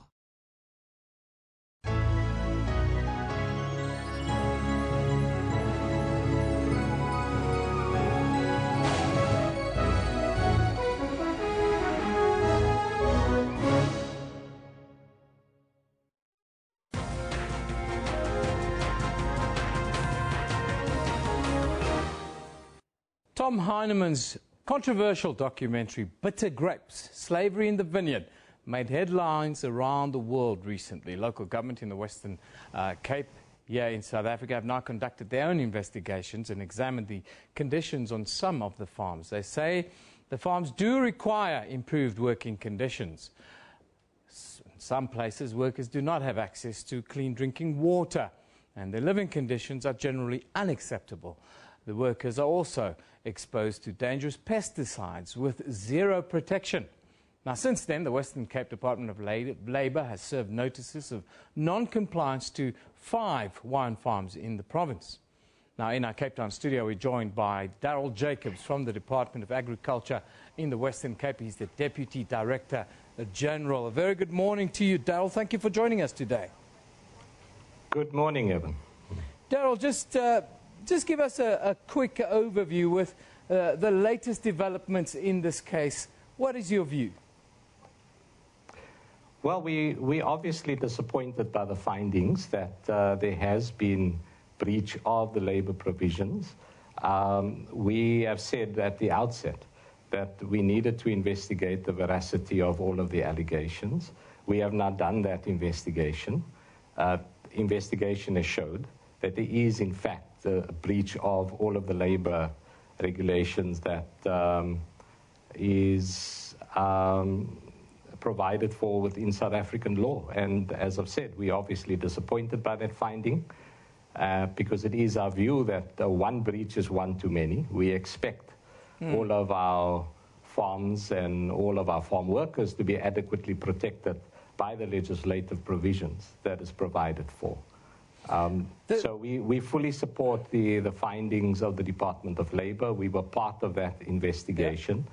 One of our own officials was appointed as a temporary inspector so that he too could participate in the investigation. And so it was a joint investigation, and we therefore accept fully the findings. And as I've said, we are disappointed by the findings because we would want to believe and we support the principle of Darryl, sound, ethical, fair labour practice. Yes. Darryl, disappointed can't be enough, can it? In today's day and world, I mean, this is not a new problem that we're sitting with in the Western Cape on the farms, and now 5 farms have been served with notices. It surely can't only be disappointing. There has to be more that we have to do. Absolutely, and we have said from the outset that we are fully committed to full compliance with the law, and we will support any institution, any body that ensures that. And so there's been a range of interventions that we have already started to put in place, in particular on the one farm, where it was found that some of the workers, and I need to emphasize it's not all of the workers, it's some of the workers do not have access to clean drinking water. The department already on Friday immediately went there, ensured that together with the farm owner, there was an engineering solution so that the affected farm workers, there were 4 families affected, could be provided immediately with clean drinking water. That's lovely. That was an immediate intervention that we put in place. We've also set up further engagements with the Department of Social Development around empowering and enabling social workers who do have access to many of these farms, to begin to identify from their perspective areas which may require further investigation. I think, to be fair, it's impossible for the Department of Agriculture to access all 10,000 farms within this province, or to be able to conduct any form of investigation. And so partnerships are going to be crucial. That's partnerships with organized labor who do have a presence on almost all farms, Darryl, to be able to identify are the areas of concern. Darryl, yes. it is indeed possible, though, to be proactive, isn't it? We seem to be reactive always. We seem to be reactive with this thing always, and it comes back to bite us. And the thing that's concerning for me personally that comes off the farms from the farm workers is that whenever they complain about conditions on farms, they are victimized. Their rent is put up by by farm owners. They're forced to pay electricity and these kinds of things that they've never paid before. How do we stay proactive and make sure that we protect the vulnerable? Absolutely, and we certainly support that position completely. One of the things that the Western Cape Department of Agriculture has in fact instituted a few years back is a dedicated farm worker support unit. One of the few provincial departments of agriculture with that dedicated farm worker support unit. And part of their mandate is to actually go onto farms to educate farm workers about their rights, to act as a referral system where rights are breached, to ensure that the necessary investigations do in fact take place. You also need to understand. Yes. You say the farm labourers that you interact with them, but surely the time has come for us to interact directly with the farmers and the farm owners who are in the crosshairs of this argument. No, we certainly do that. I mean, we've got a very strong, and our entire approach that is adopted by the Department of Agriculture is what's called a commodity approach, where we've got commodity partners within the wine sector, for example. We have Vinpro, that is a commodity partner. We have very strong relationships with Agri-Western Cape and AFASA. And so that's really why I'm emphasizing the fact that on our own, our impact will be limited. But in partnership with Vinpro, who have come out very strongly against these practices, in partnership with Agri-Western Cape, who together with the Department of Labour will be hosting a range of information sessions so that farmers in particular are informed again and again on what are the legal provisions, what are the rights, what are the issues pertaining to safety on farms, and making sure there is a consistent interpretation and application of the law at all times. Daryl, but these are not small and Nyana farms that are hidden away. Some of these are some of your landmark brands that have come out in recent weeks and months. That must be a concern. So what are you going to do as the department? The next step, are you going to crack down and issue fines and that kind of thing to those who don't comply and who continue? I think, again, it's important to understand that the mandate and role of Department of Agriculture is limited, and that's why we're working very closely with the Department of Labour as a joint investigative unit at this point, because it is, in fact, the mandate of the Department of Labour to be in a position to issue compliance notices.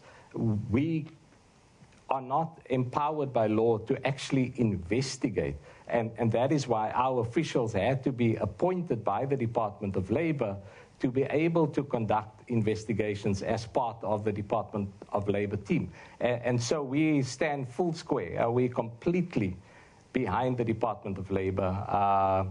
We support fully the joint partnership between national and provincial, because this is something that we have said within the province we take very, very seriously.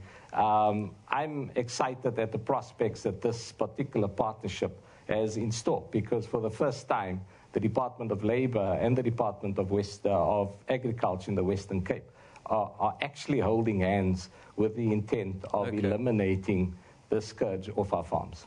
Daryl, I hope that you're successful and that this works, because nothing seems to work and it hasn't worked before, and we have to kind of take a good look at ourselves, because we can't keep on passing the buck. Daryl Jacobs, thank you for joining us. That's the Deputy Director General. He's with the Department of Agriculture in the Western Cape. He says they're now going to step up efforts to work with other departments to get it done.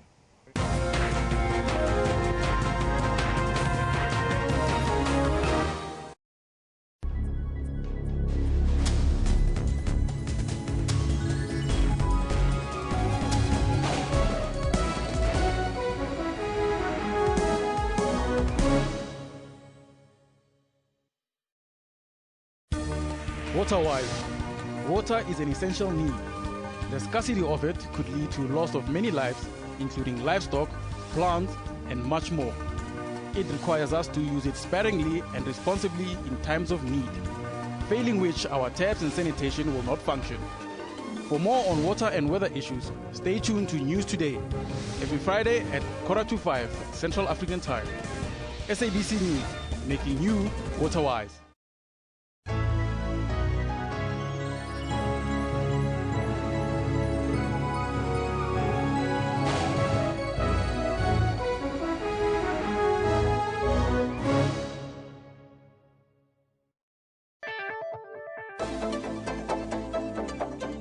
As a transgender activist, do you feel welcome? Are you free here in South Africa? In South Africa, we think that 1994 just took an eraser and erased a lot of the issues of apartheid. What is the difference between you and me? You know, a person can easily say we're all human, but we need to embrace our differences. The fact that it is called a gay club, why are other clubs not called other things? It's a safety thing, you know. By virtue of actually speaking about this incident, brings about the question of why do you even need a club that needs to be called a gay club? I cannot walk into a club with my lover, my male lover. I cannot walk into Taboo, a South African club, and just hold my lover and we kiss, and then people think it's okay. They do that? Well, we do, but then there have been instances of actually people, bouncers walking in and actually telling you to stop or get out of the club. Do you think it was a mistake that you were born a boy? I've come to, not to peace with my body, but I've accepted myself where I am completely. Somebody may say you are lying. Because if you have accepted yourself completely as you are, you would be the boy that your mom gave birth to. I can self-actualize. I can become what I want to be at the end of the day.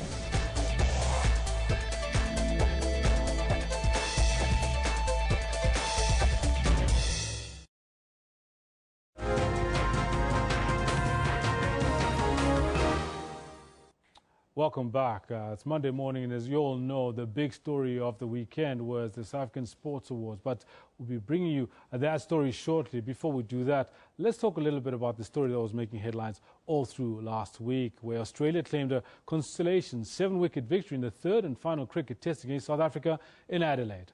The Aussies dismissed the Proteas for 250 in their second innings and coasted to victory target of 127 runs inside just 4 days.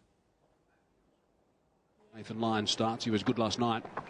In the Proteas' first day-night test with a pink ball, they resumed their second innings on day 4 in Adelaide on 194 for 6, just 70 runs ahead.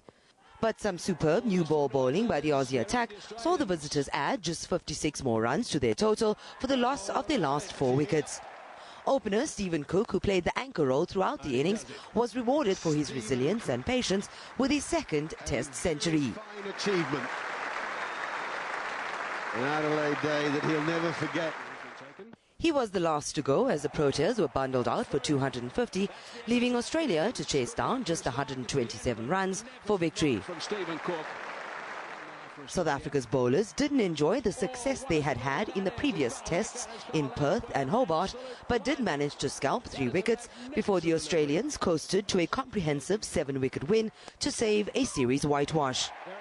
Despite the defeat, however, the South Africans still win the series 2-1 and will relish this tour down under as their third successive series victory over Australia in Australia. It's hard to look past the fact that we've played exceptional cricket and to win the series 2-0 in Hobart already, as you said, to create history and come here. Australia is a very competitive team and you don't just come here and beat them, you have to play some really good cricket. So to have done that over the majority of the tour, really satisfied captain. But the great thing about our team is we're prepared to go all the way and put in the hard yards. We're not looking for special stuff. We just want to do the basics really well. And our bowling attack has done that magnificently right through the series. The Proteas will take a week off before they regroup to start preparations for Sri Lanka's incoming tour, where they will play 3 tests, 3 T20 internationals and 5 ODIs. Samantha Mari, SABC News. So yeah, we're all looking forward to a 3-0 whitewash down under, but didn't quite happen, not this time around anyway. Now, Mamelodi Sundowns continue to make up for lost time in the Absa Premiership after their Champions League triumph. In the only league match played on a Telkom knockout semi-final weekend, Sundowns thrashed Highlands Park 5-0 at Loftus Versfeld to claim another 3 points. They remain 8th on the table. The signings have been impressive in the way of your Morenas, Tau being promoted. Mamelodi Sundowns are playing catch-up following their busy schedule in the CAF Champions League. A month ago, they were at the bottom of the log, but now they are in the top 8 bracket. After 5 matches, they won 3, drew 1 and lost 1. Highlands Park, on the other hand, are slowly sliding down the relegation mud. After 9 matches, they've lost 4, drew 4 and only won a single match. Sundowns made sure that Highlands Park lose their 5th match as the defending Absa Premiership champions stamped their authority. They scored 4 goals in the first half. Oh, tough day. I think that last 45 minutes was the longest soccer match I've ever had in my life. It just went on and on and on. You know, you want it to end. Yeah, look, I think first of all, I think Sundowns were far too good for us. I mean, in all departments, they were stronger, they were more physical. You know, they were very, very good. And, you know, it was difficult for us. And then, of course, on the very first goal we conceded was a big error at the back. And then we chasing the game a little bit, have to open up. The second goal for them was a very good goal, but the third and fourth goals were mistakes again. In the second half, they continued to exploit a porous Highlands Park defense that failed to contain a team which was launching relentless attacks. With 4 matches still in hand for the Chlorkop outfit, they are on course to defend their title. This match is an opportunity for coach Ikesant to make an introspection ahead of the festive break. Tabashiba, SABC News. Now, Mercedes Formula 1 driver Nico Rosberg has been crowned the 2016 Drivers' World Champion at the conclusion of the Abu Dhabi Grand Prix. Rosberg held his nerve in a race which was full of drama to hang on to a podium spot, which is all he needed to win the title. Nico Rosberg has won his maiden Formula 1 Drivers' Championship after coming second to race winner in Mercedes teammate Lewis Hamilton at the Yas Marina circuit in Abu Dhabi. Going into the race, Rosberg had a 12-point lead and only had to finish in the top 3 to clinch the championship from last year's winner Hamilton. Both Mercs had a good start, and the only drama came when 6th placed Max Verstappen collided with Nico Hülkenberg's Force India, which relegated Verstappen to last position at the conclusion of the first lap. Verstappen cut his way through the field and found himself in front of Rosberg after the first round of pit stops. Some good driving and smart strategy calls by Red Bull saw Daniel Ricciardo and Max Verstappen both jumping Ferrari's Kimi Räikkönen. Meanwhile, the other Ferrari of Sebastian Vettel had a good run on the second round of pit stops, and by getting more laps from his tyres, he found himself in a position of strength after his last stops, which saw him having the best tyres on the track. Lewis, this is Paddy. We need you to pick up the pace to win this race. That's an instruction. Hamilton tried his best to back up the field and give 3rd place Vettel and 4th place Verstappen a chance to overtake the 2nd place for Rosberg in the dying laps of the race, but his strategy did not work as Rosberg hung on to 2nd place to win the Drivers' World Championship. Yes! World champion! Rosberg is only the 2nd driver besides Sebastian Vettel and Lewis Hamilton to have won the title since 2009. Nico wins the championship 34 years after his father KK achieved the same feat, making them the 2nd father and son combination to win the championship after Graham and Damon Hill. A big congratulations to Nico, of course, his first World Championship. Good job, man. Nico, so just another day in the office? Hell no, that was definitely not the most enjoyable race I've ever had. With Max in the beginning, and then with those guys coming up in the end, really not very enjoyable those last laps. So very, very glad it's over. How do you call when you give the win to my wife, to you, Nupi? Amazing. Thank you so much for all the support. And with that, the 2016 season comes to an end, and with new regulations next year, 2017 can't come soon enough. Now, as I promised you, that story that I told you about a little earlier about the South African Sports Awards is here right now. Void van Niekerk made a clean sweep at the 2016 South African Sports Awards event held in Bloemfontein last night. The 24-year-old Cape Town-born superstar, who's had an astounding year in track events, took home the coveted Sports Star of the Year award for the 2nd successive year. He beat fellow track star Caster Semenya and cricket sensation Kagiso Rabada to the award. He pocketed 680,000 rand in the process. Well, the Sports Star of the Year for 2016 is Void van Niekerk. What a year he had. Van Niekerk left all in awe when he set a new 400 meters world record at the Rio Olympic Games by clocking 43.03 seconds, smashing American Michael Johnson's record that stood since 1999. For this feat, he was also named the best male athlete of the 2016 Olympic Games. God is definitely good. I'm really blessed to be standing in front of you guys right now. I'd love to thank the Sports and Recreation and the Minister for the efforts that you've put in for the sports. We definitely see the improvement, and it's amazing to be able to be celebrated the way we are, and it's really something that we all are grateful for. And yeah, thanks so much, guys. Van Niekerk also took home the Sportsman of the Year award, and he received the International Recognition Award along with Rabada, Siminya, motorcycle champion Brett Binder, and Springbok Sevens player Siabelo Sinatla. His coach, Ernst Botha, was named the Coach of the Year, beating Jean Fester, Susan Ferreira, and Pitu Musimane to the award. Siminya, who also had a fantastic year and silenced her critics in Rio, won the Sportswoman of the Year award. She says a lot is still to come. They say she talks like a man, she walks like a man, she runs like a man. I would like to thank God for this precious talent. As I don't forget, Mzamo, Hezekiah Sebeng, little brother, for the hard work, he's done for me. Coach Fester, family, friends, the entire South Africa, and the world. Thanks a lot. I really appreciate it. There's still more to come. 14-year-old Ntando Mahlangu, who won silver in the 200 meters T42 event at the Paralympic Games, was named the newcomer of the year. He beat triathlon star Henry Skuman and Binder to the award. Mahlangu, ungela kukusi, mpopolo ngokunalaka, mdlazabani, wanda zakhe ziyajavaja. I would just like to say thanks to the nation of South Africa. I would like to say thanks to South Africa. I would like to say thanks to the people of South Africa. And mostly, I would like to say thanks to the people that make my dream come true every day.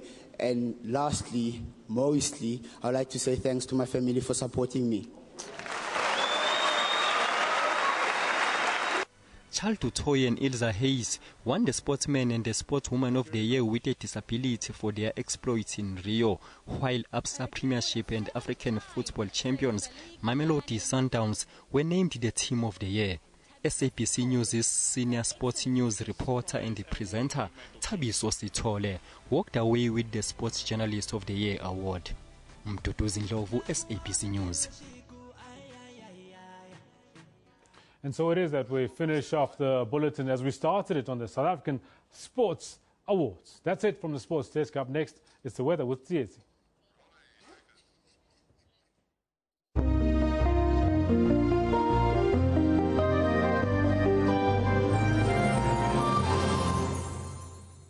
Thanks very much and warm welcome. Let's take a look at your weather details. Starting off with SADC, where we are expecting 30 to 60% chance of thunder showers over the interior of Zimbabwe, going to the northern parts of Mozambique and over Madagascar as well. Over South Africa, we're only expecting few showers over the interior of KwaZulu-Natal and Mpumalanga for today.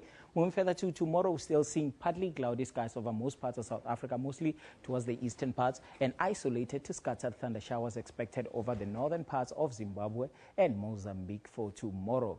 Temperatures are expected to reach a maximum of 36 over Bloemfontein and 33 over Pretoria, Polokwane at a maximum of 29 with partly cloudy skies, sunny over the interior of South Africa, and Komani at a maximum of 33 with cloudy skies for today.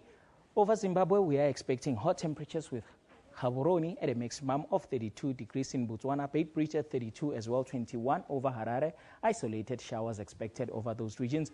Mahajanga at a maximum of 28 degrees. And if you will be in Windhoek, do expect sunny skies with a maximum of 31. Moving further towards the central interior, we're still expecting isolated to scattered thunder showers over the interior, mostly over the interior of Dar es Salaam, Kigali. We're seeing a maximum of 30 degrees for today, with 30 to 60% chance of thunder showers along the coastal regions over Libreville. Something heavy is expected. Severe thunderstorms, 2 heavy falls that may lead to localized flooding, so please do take note of that. And over the interior, going to the northern parts of Angola, we are expecting heavy showers associated with localized flooding as well. Otherwise, partly cloudy to 30% chance of thunder showers.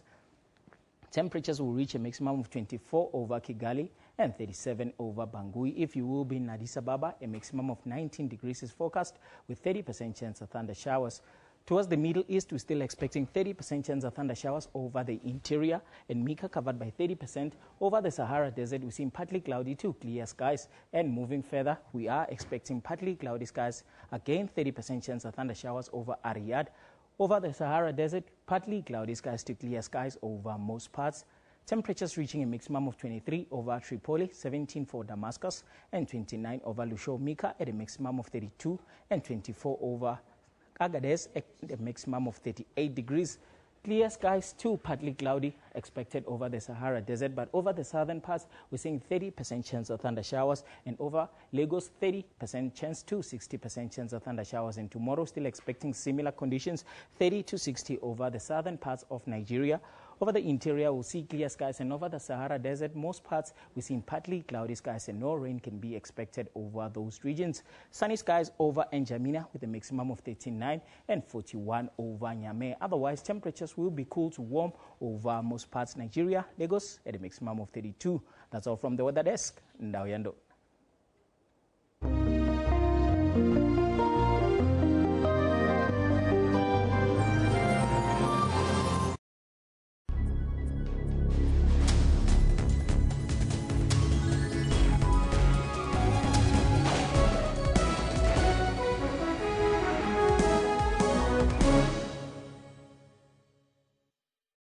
Young girls crossing our borders often find themselves alone in the big city of Johannesburg. I came here when my pregnancy was 6 months. Like many other girls from Zimbabwe, Abigail found her way here to the Central Methodist Church. My friend who was raped, who was forced to have sex at the church. I insisted that this needed to be handled with the police. I think we don't have rights. You do what you don't want to do, and you'll be forced. Any refugee in a strange country is vulnerable to forms of abuse and manipulation. I don't have any option. I can just continue to put the guys so that I can take care of my baby.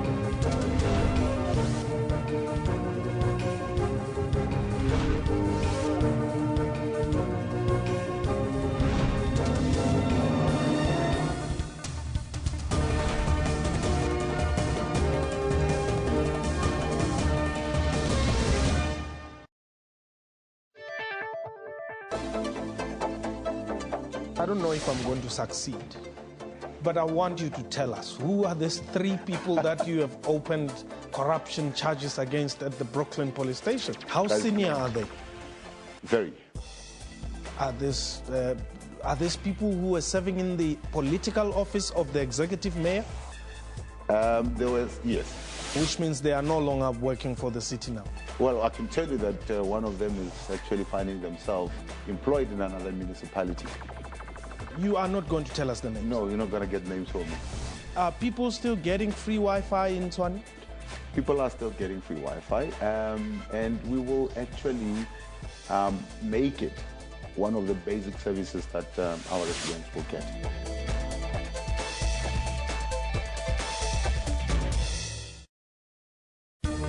Water-wise, water is an essential need. The scarcity of it could lead to loss of many lives, including livestock, plants, and much more. It requires us to use it sparingly and responsibly in times of need, failing which our taps and sanitation will not function. For more on water and weather issues, stay tuned to News Today, every Friday at 4:45 Central African Time. SABC News, making you water-wise.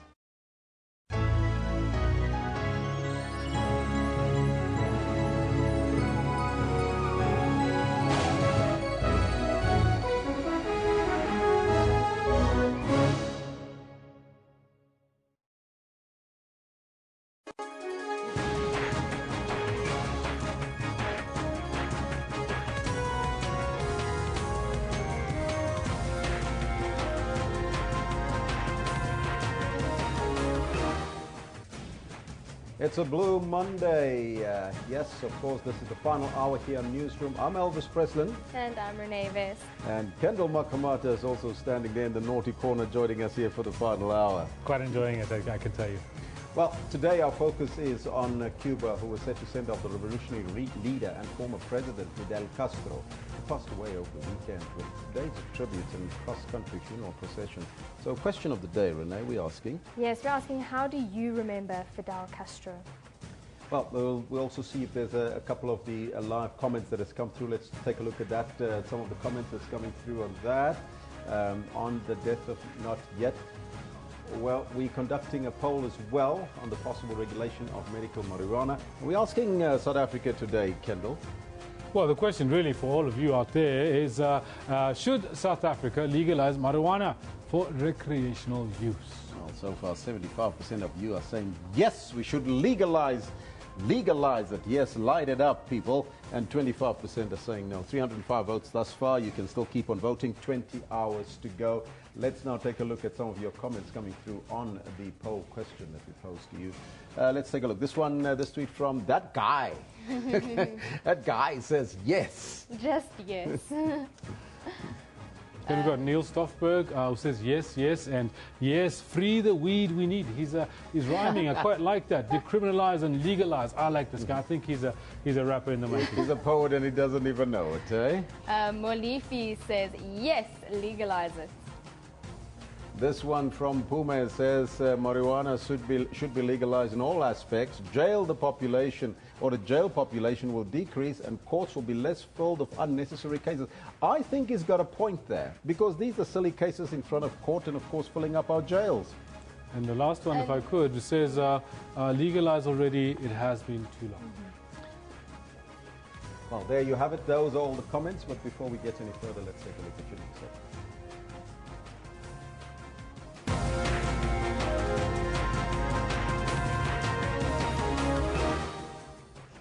The ANC-NEC conference expected to continue today, with reports of President Jacob Zuma's future expected to top the agenda. NBA boss Sean Abrahams has until the end of today to give reasons why he should not be suspended. And condolences continue to pour in from the rest of the world following the death of Cuba's founder and revolutionary leader, Fidel Castro, on Friday.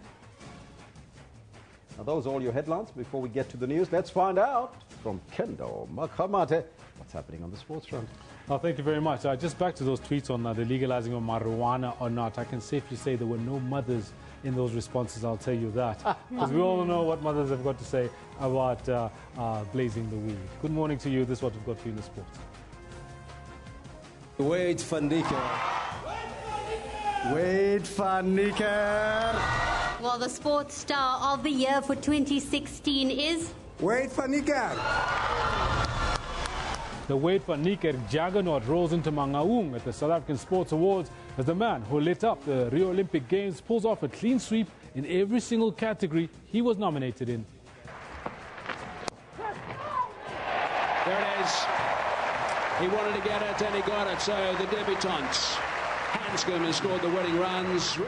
South Africa's national cricket team, the Proteas, win their 3-test series down under, even as Australia pull off a face-saving victory in the last one under the lights in Adelaide. But it's Nico Rosberg who celebrates with the donuts, having won the 2016 title, taken down to the wire. German Nico Rosberg finally wins that elusive Formula One Drivers' Championship after a thrilling duel in the desert against teammate Lewis Hamilton. Congratulations to Rosberg. Well played there. All of this and more later on the Sports Bulletin. I'll also be chatting to Eden Links, cricketer, about the test out in Adelaide. But for now, it is back to Renee, who's got the news. Thank you very much, Kendall.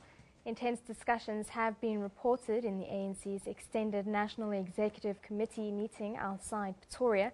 There's speculation that the future of President Jacob Zuma has been discussed, although the party has not confirmed the agenda of the meeting. A motion of no confidence in Zuma as party leader is reported to have been tabled. Reports also suggest that some NEC members wanted a secret ballot on the motion.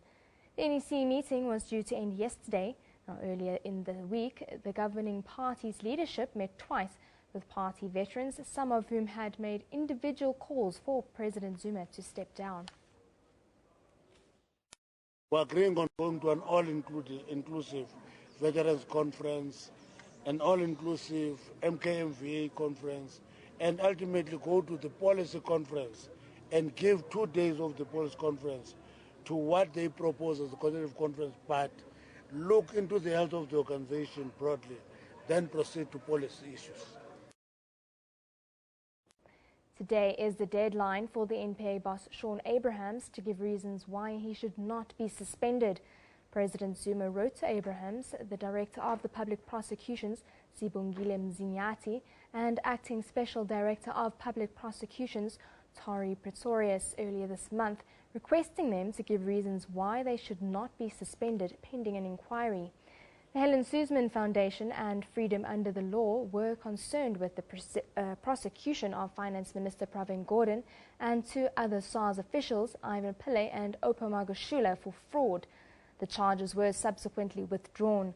The deadline for Abrahams and his 2 NPA officials comes 4 days after a full bench of the High Court in Pretoria struck the urgent application by the Helen Suzman Foundation and Freedom Under Law off the roll. The court said the matter was brought to court prematurely. IPID investigators investigating Acting Police Commissioner Khomotso Patlane are now also under investigation. Patlane says he wants to ascertain how private investigator Paul O'Sullivan, accompanied by IPID officers, gained access to his house. The police watchdog is probing how Patlane can afford his private estate home, which O'Sullivan alleged is worth 8 million rand, while IPID is also investigating a case of defeating the ends of justice. We are not about to be shaken, we are not about to be defocused as the South African Police Service. We will continue to do our work, but it is unbecoming conduct of this nature that cannot be taken lightly. Talking tough. The acting police commissioner says the investigation into the cost of his house is part of a campaign to tarnish his reputation. He says he has a 3 million rand bond on the house. Paul O'Sullivan, in a docket lodged with IPID, accuses Patlane of money laundering and corruption. I am still waiting for the investigating officer at the opportune moment to come to me. I have agreed that if they are looking for me, I will schedule accordingly. But more concerning for Patlane is what he calls invasion of his privacy and breach of security. He was informed by security at his estate that IPID investigators were traveling with O'Sullivan when inspecting the house. Patlane alleges that this car photographed at the gate belongs to O'Sullivan, which is evidence that the private investigator was at his home. In an SMS sent to IPID head Robert McBride, Patlane details his concern on what he deems an unethical investigation. I submitted those to the executive director of IPID. And now he's taking the bull by the horn and launching a separate investigation. Unfortunately, it will sound as if one is not respecting the process which is underway, but you can't stomach the kind of abuse that is being directed at me, and the insult, the assault on my integrity can never be tolerated. McBride has been unavailable for comment, while O'Sullivan says he will respond to the allegations. All this is happening as President Jacob Zuma studies the Class and Commission report on whether suspended Police Commissioner Ria Pierga is fit to hold office. Aldrin Simpier, SABC News, Johannesburg.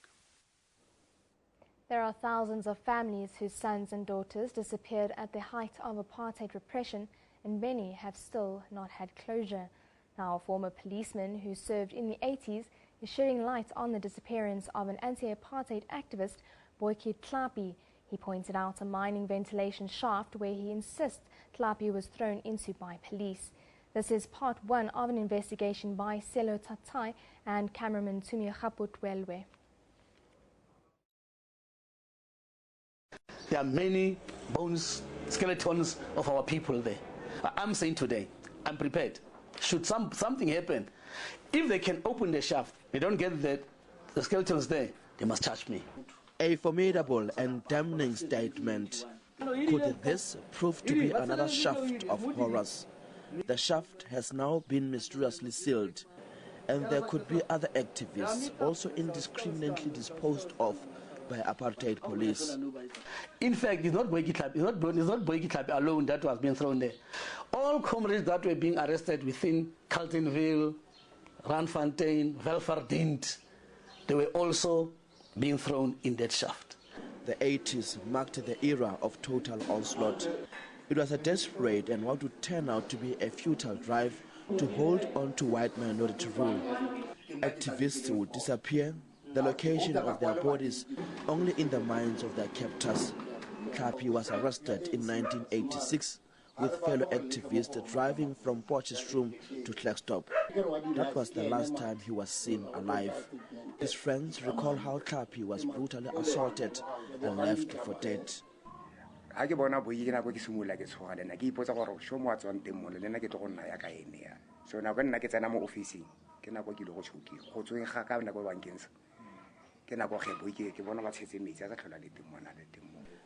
Veteran journalist Dan Tamene first reported on Tlhapi's story. In the late 80s, he reported on a gruesome discovery of two bodies dumped in a disused mine ventilation shaft. It led to the arrest of two police officers. He says this was a popular modus operandi in the 80s. The story I wrote about the nephew of Tsepo Tsula,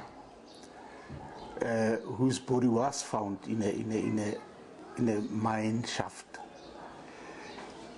gives credence to the allegation by one former policeman called George Mbatu, who worked in Stilfontein, who had actually claimed that Boyke's body could have been dumped in a mine shaft. And 30 years on, the Tlhapi family is still haunted by the manner of his death. 30 years as a bonale.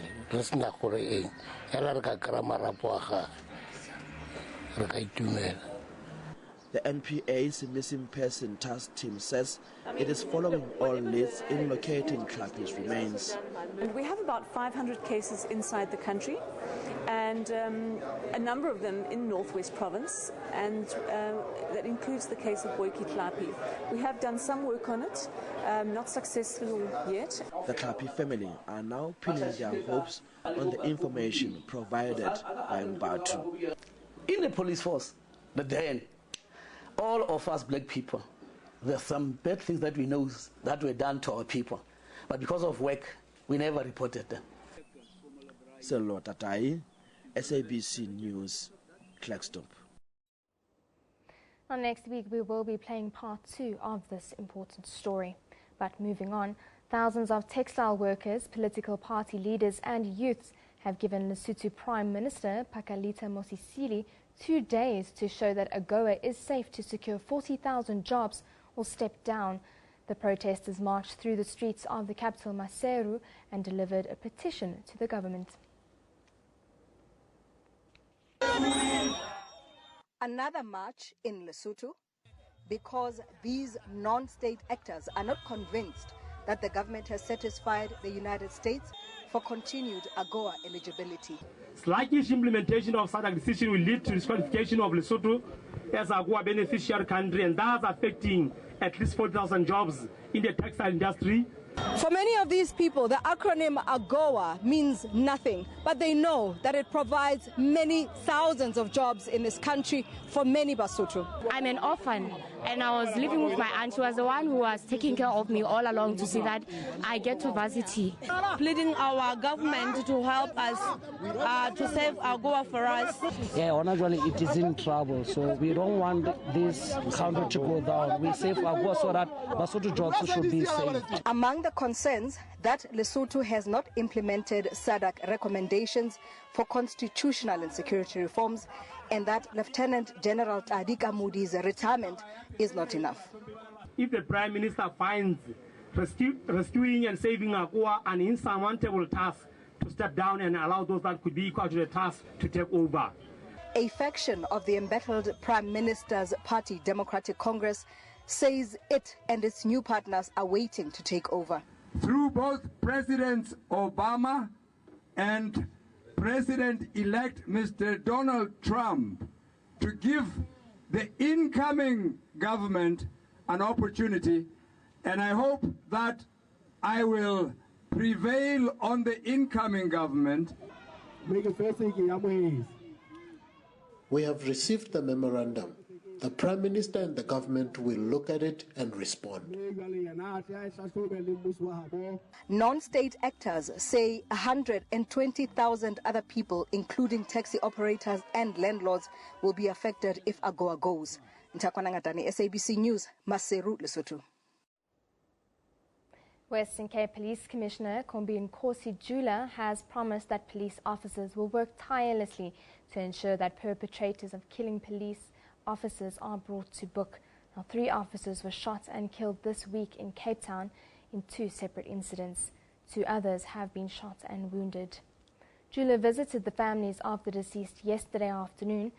Early on Saturday morning, 30-year-old Tandi Ngolo Ngiki was taking a family member home to Blokombos in Kraaifontein when 3 attackers tried to hijack his vehicle. He died on the scene. Also on Saturday morning, the off-duty 33-year-old Mabuti Nwaba was seriously wounded in the shoulder in Delft South. He also died a few hours later in hospital. The Western Cape Department of Community Safety has doubled its reward from 50,000 to 100,000 rand for any information that could lead to the arrest and conviction of cop killers in the province. Memorial service will be held on Tuesday in Michelle's Plain for the slain police officers. We are, however, not going to retreat. We are going to ensure that all those that are involved in the attacks against our members face the consequences for what they are doing. And this is happening at a time when we've embarked on festive season operations. We are going to go all out and ensure that we don't allow them any space to maneuver. Huge rallies are today expected in Cuba, where the country is in mourning. Now, mourning the death of the founder of its revolution, Fidel Castro. The focus of events will be in the capital, Havana's Revolution Square. Meanwhile, in Cape Town, South Africa, people have been reflecting on the legacy of Castro. One of the mother city's most popular spots is an establishment called Cape to Cuba, one that embraces the Cuban way of life. Right now, it is considered a fitting place to remember the late Cuban leader who died on Saturday. Obviously, we feel sorry for a great man because we believe he was a great man. He brought incredible health care and schooling into Cuba. But it was his time. He was 90 years old. From mojitos to a revolutionary burger, the restaurant has essentially been paying tribute to Castro for years. Meanwhile, various associations in Cape Town with connections to Cuba are planning several events. We have been mourning with about the former leader, who was a great leader also and a revolutionary leader, and things have just been down. It wasn't like what we expected as normally. As you can see, like our flags are also like on half-mast. Residents also acknowledged the ties between the two countries. The South African and Cuban people relate a lot because they both had struggles with their people and with their government, and there's always someone to stand to help them, you know, someone to stand up for their people and speak for them and do something that needs to be done that no one else is willing to do. Some say it is the close bond that Fidel Castro had with Nelson Mandela that draws so many Capetonians to his legacy. When paying tribute to Castro, they are also remembering their own late great leader.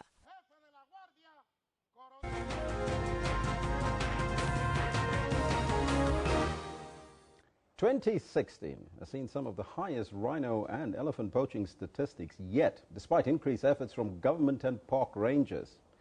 Just 1 month ago, one of our very own ministers was linked to a rhino poaching kingpin. Although there has been a clampdown on poachers and illegal syndicates, some cases land up in court. Wildlife rangers are bracing themselves for the festive season as poachers try to make a quick buck.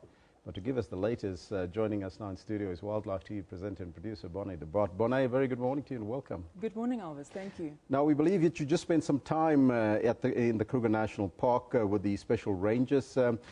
What are the latest developments around the poaching or the fight against poachers? Right. So the rangers have had record-breaking arrests this past month. In 1 week, they made 18 arrests. Now, that is just outstanding. I mean, if you think about it, that's several arrests a day. Also, while I was there, I saw the rangers training in all aspects of anti-poaching.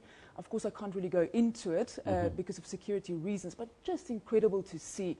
And a reminder of the effort from SAM Parks in tackling poaching. But, of course, with the number, to have a number record of arrests, we must bear in mind that this also means a record number of incursions, which have increased in the park. They are now dealing with 15 incursions a day. It's a very high number. Do they have the human resource to actually stem this tide of poachers coming through? Well, they are working really hard. You know, now it's the festive season. Unfortunately, you know, poachers are looking to make a quick buck.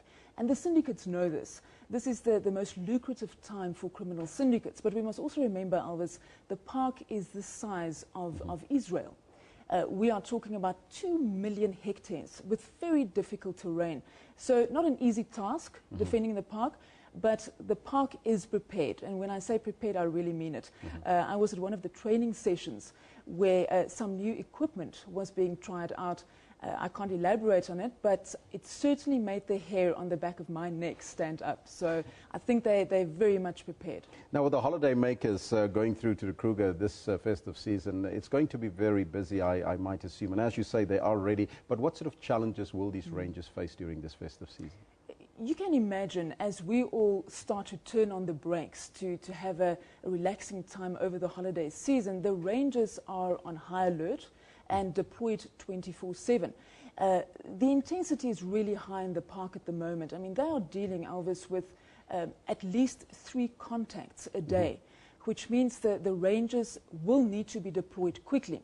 Now, I've had a couple of rangers tell me that when they come across sightings, congested sightings in the park, the tourists won't let them pass.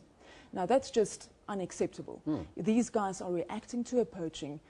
They are armed with lights flashing, and the tourists won't let them pass. The very same tourists who ask why our rhinos are not being protected. So please, if people visit the park, let these guys through.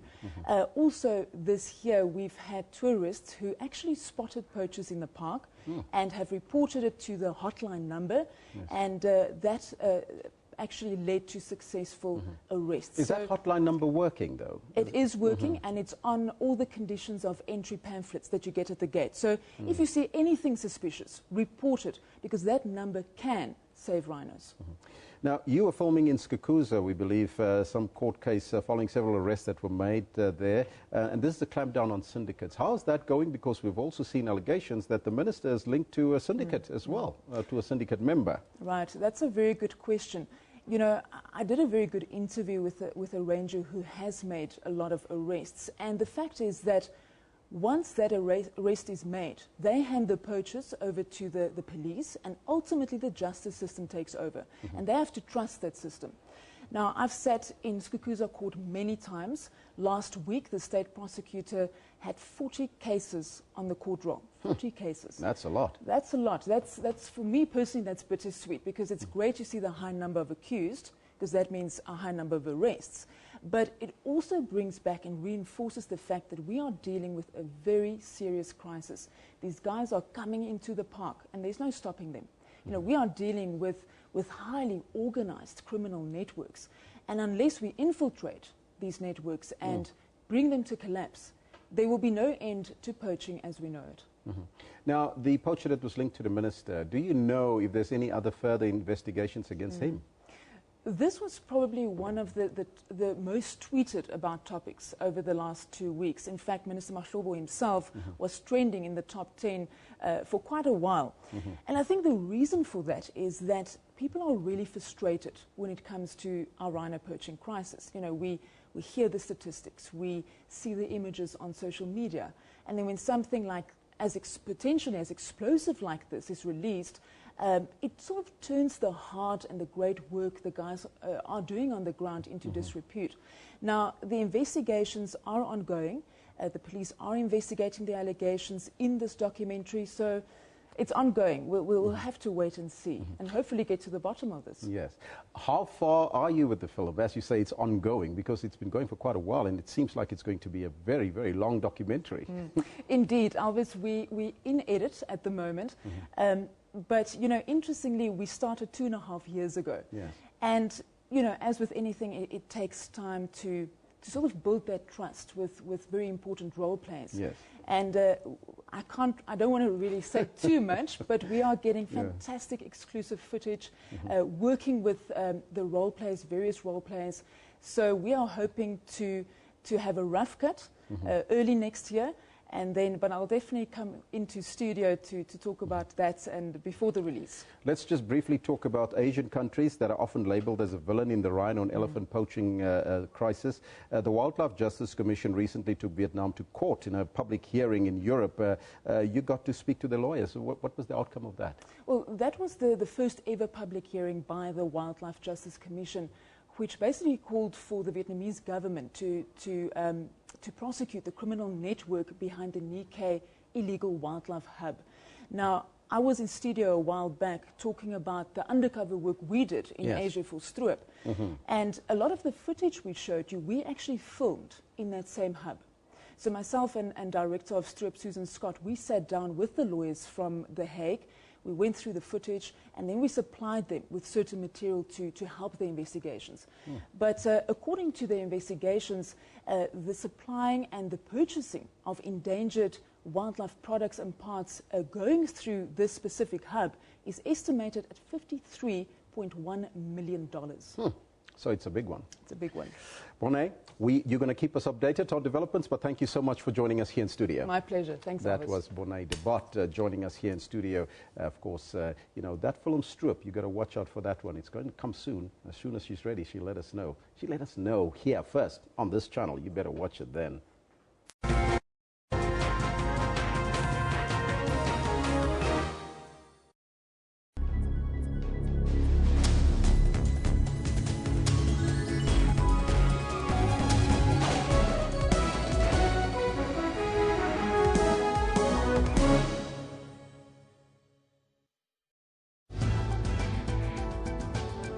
What was, you know, the week like in terms of CITES? I saw there was a news insert about there being genetically engineered sort of rhino horns that have been introduced now. And then that has sort of now been rejected. They're saying that it's sort of going to promote poaching as per se. The concern that's been raised by law enforcement in that particular regard has been that how do you distinguish between the original and the fake? Yes. Because it's going to make it difficult to police. The rhino horn is the same quality as the nail. If you want something from the rhino horn, just cut your nail and do whatever. What was most striking for me was how the pangolin came into the picture.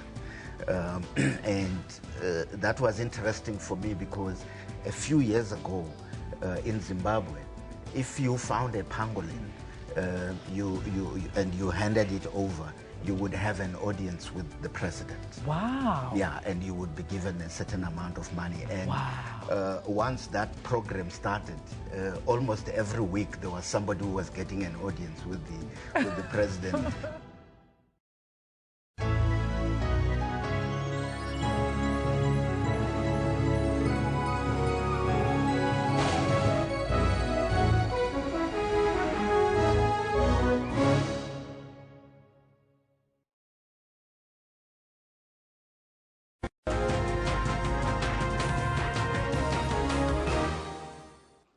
Well, it's almost at the end of November and we head into December. As we head into the holiday season, many of you will be going away to beach resorts and maybe even the mountain ranges.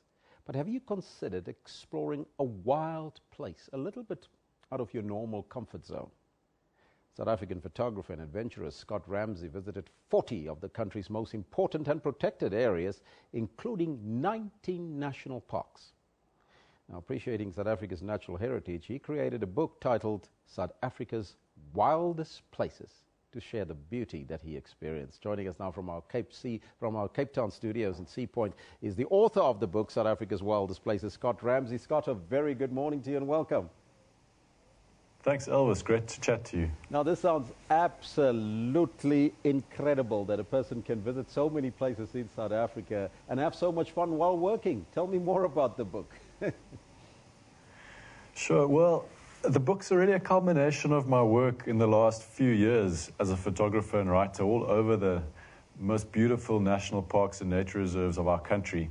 And yeah, it represents the 30 finest national parks and nature reserves in our country. And, you know, I really wanted to celebrate what we have in this country. In Bonaire, I was watching your interview with Bonaire a bit earlier, and you know, there's a lot of negative news about conservation generally in Africa at the moment. But, you know, what we still have are some incredibly beautiful places and wild places, remote places, you know, where there's no traffic, there's no noise, there's no city lights. And these are places that I think deserve to be celebrated. And this is where people can be inspired again. And it's a very personal thing for me. I love being in these places. I'm happiest when exploring the parks and reserves and being out there in the middle of nowhere amongst wild animals. But I think other people also resonate with that. I think a lot of people really find that getting away from, you know, the crazy city lives that we lead and into these beautiful national parks and nature reserves is something which, you know, they really restores them, and on so many different levels. Now, I'm sure there are many people that would like to have your job because it sounds just so fantastic. But tell us about some of the fondest memories of your journey in creating this book. Sure, I've had so many, Elvis. I've been doing this for a couple of years now, and not just in South Africa, but all over Africa in the parks and reserves. I've got to say, I think one of the most important moments for me was walking the Umfolozi Wilderness Trail in KwaZulu-Natal. You know, this is the oldest game reserve in Africa. 1895, it was King Shaka's traditional hunting grounds. It was where the white rhino was saved from extinction, reduced to, just 30 or 40 individuals, and now today there are more than 20,000 in Africa. Yes, poaching is an issue now, but actually that's a fantastic success story, the white rhino conservation story. And I was walking this wilderness trail, sleeping out in the bush for 4 days, 4 nights and 5 days, guided by armed rangers. And yeah, we would sit up at night around the fire, and there would be lions roaring next to us, and leopards, grunting, and rhinos coming to drink from the river across where we were camping. And there really is, for me, no finer experience in life than being immersed in wilderness like that. And it's something that I think appeals to everyone, and it's something that unites us as well. No matter what race or age or status or culture you are, everyone can identify being in the incredible experience of being in the company of a herd of elephants, for instance. And it's something that everyone really identifies and inspires pretty much everyone that I've met.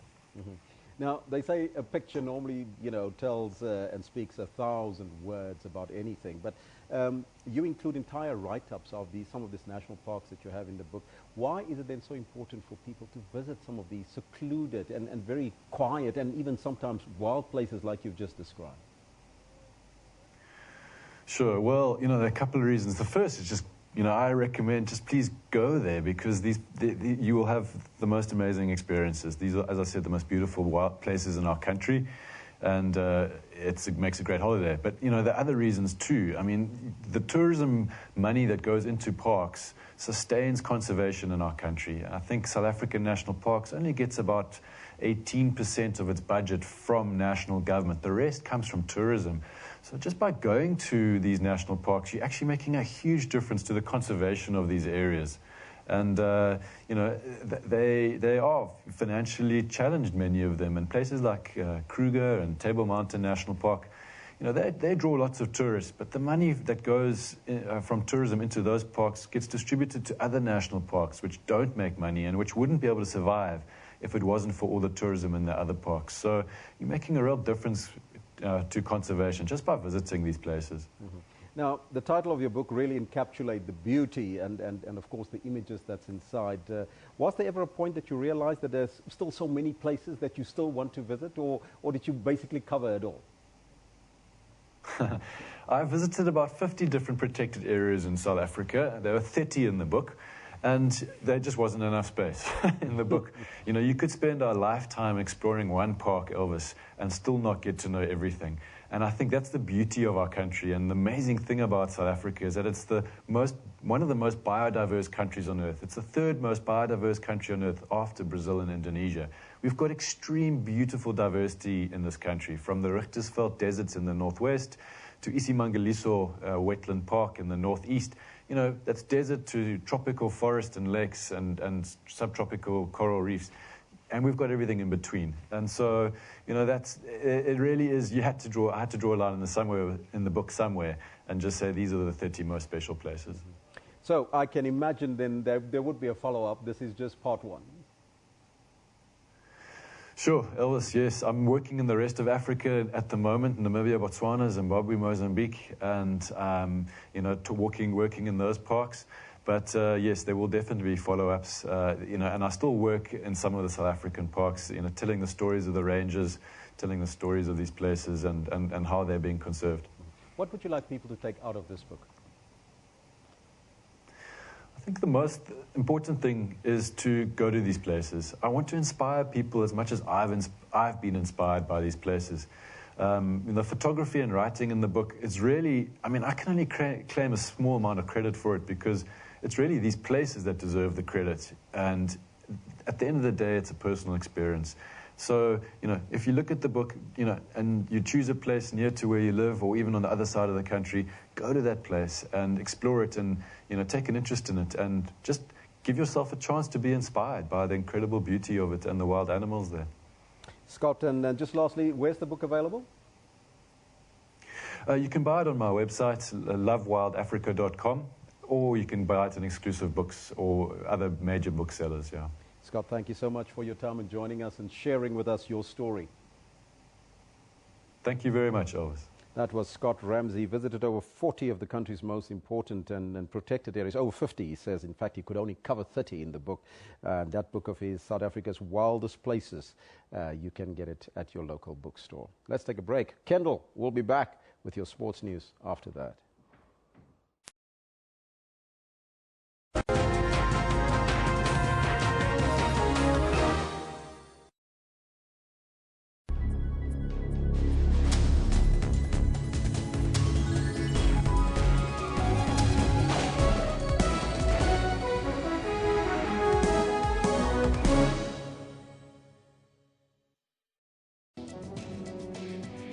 Something called, what, threads or something? What is that? Yeah, so people, with a bit of sagging, so you're in your mid-40s, not quite ready for surgery, not entirely happy with the way your jawline looks, it has a bit of a jolly look, so that's where threads come in.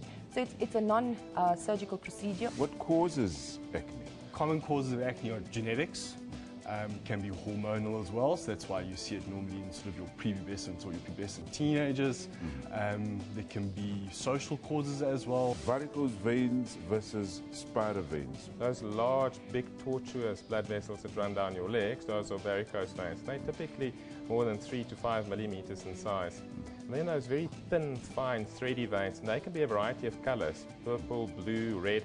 So those are the spider veins. Join Health Talk every Saturday for all your health news. Animation, virtual reality and games. We have all of that and other technology and social media news. I've got the full version of the game at home, so I play it a lot at home. We also tell you how Africans are using tech to improve their lives. We have to close the digital gap. So join us on Network for your African technology and social media news. That's Network with Ms. Phumelele Zondi every Sunday at 7:30 p.m. Central African Time.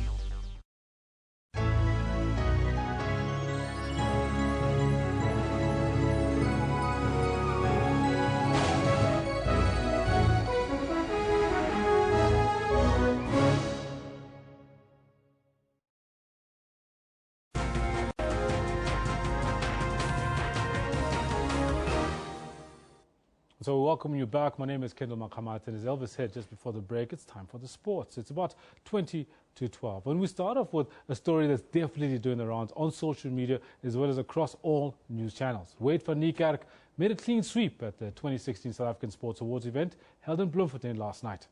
The 24-year-old Cape Town-born superstar who had an outstanding year in track events took home the coveted Sports Star of the Year award for the second successive year.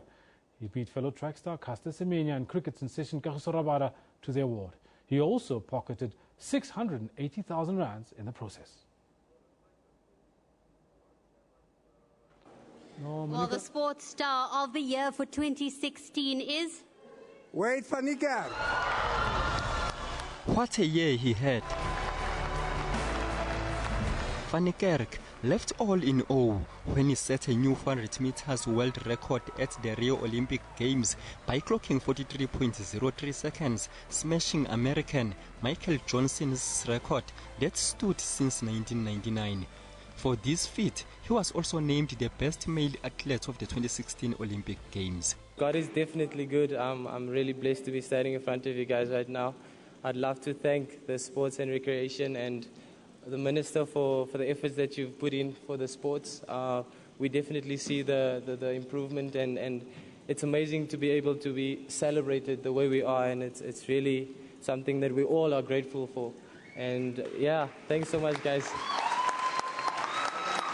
Van Niekerk also took home the Sportsman of the Year award, and he received the International Recognition Award along with Rabada, Semenya, motorcycle champion Brett Binder, and Springbok Sevens player Siabelo Sinatla. His coach, Ernst Botha, was named the Coach of the Year, beating Jean Fester, Susan Ferreira, and Pito Musimane to the award.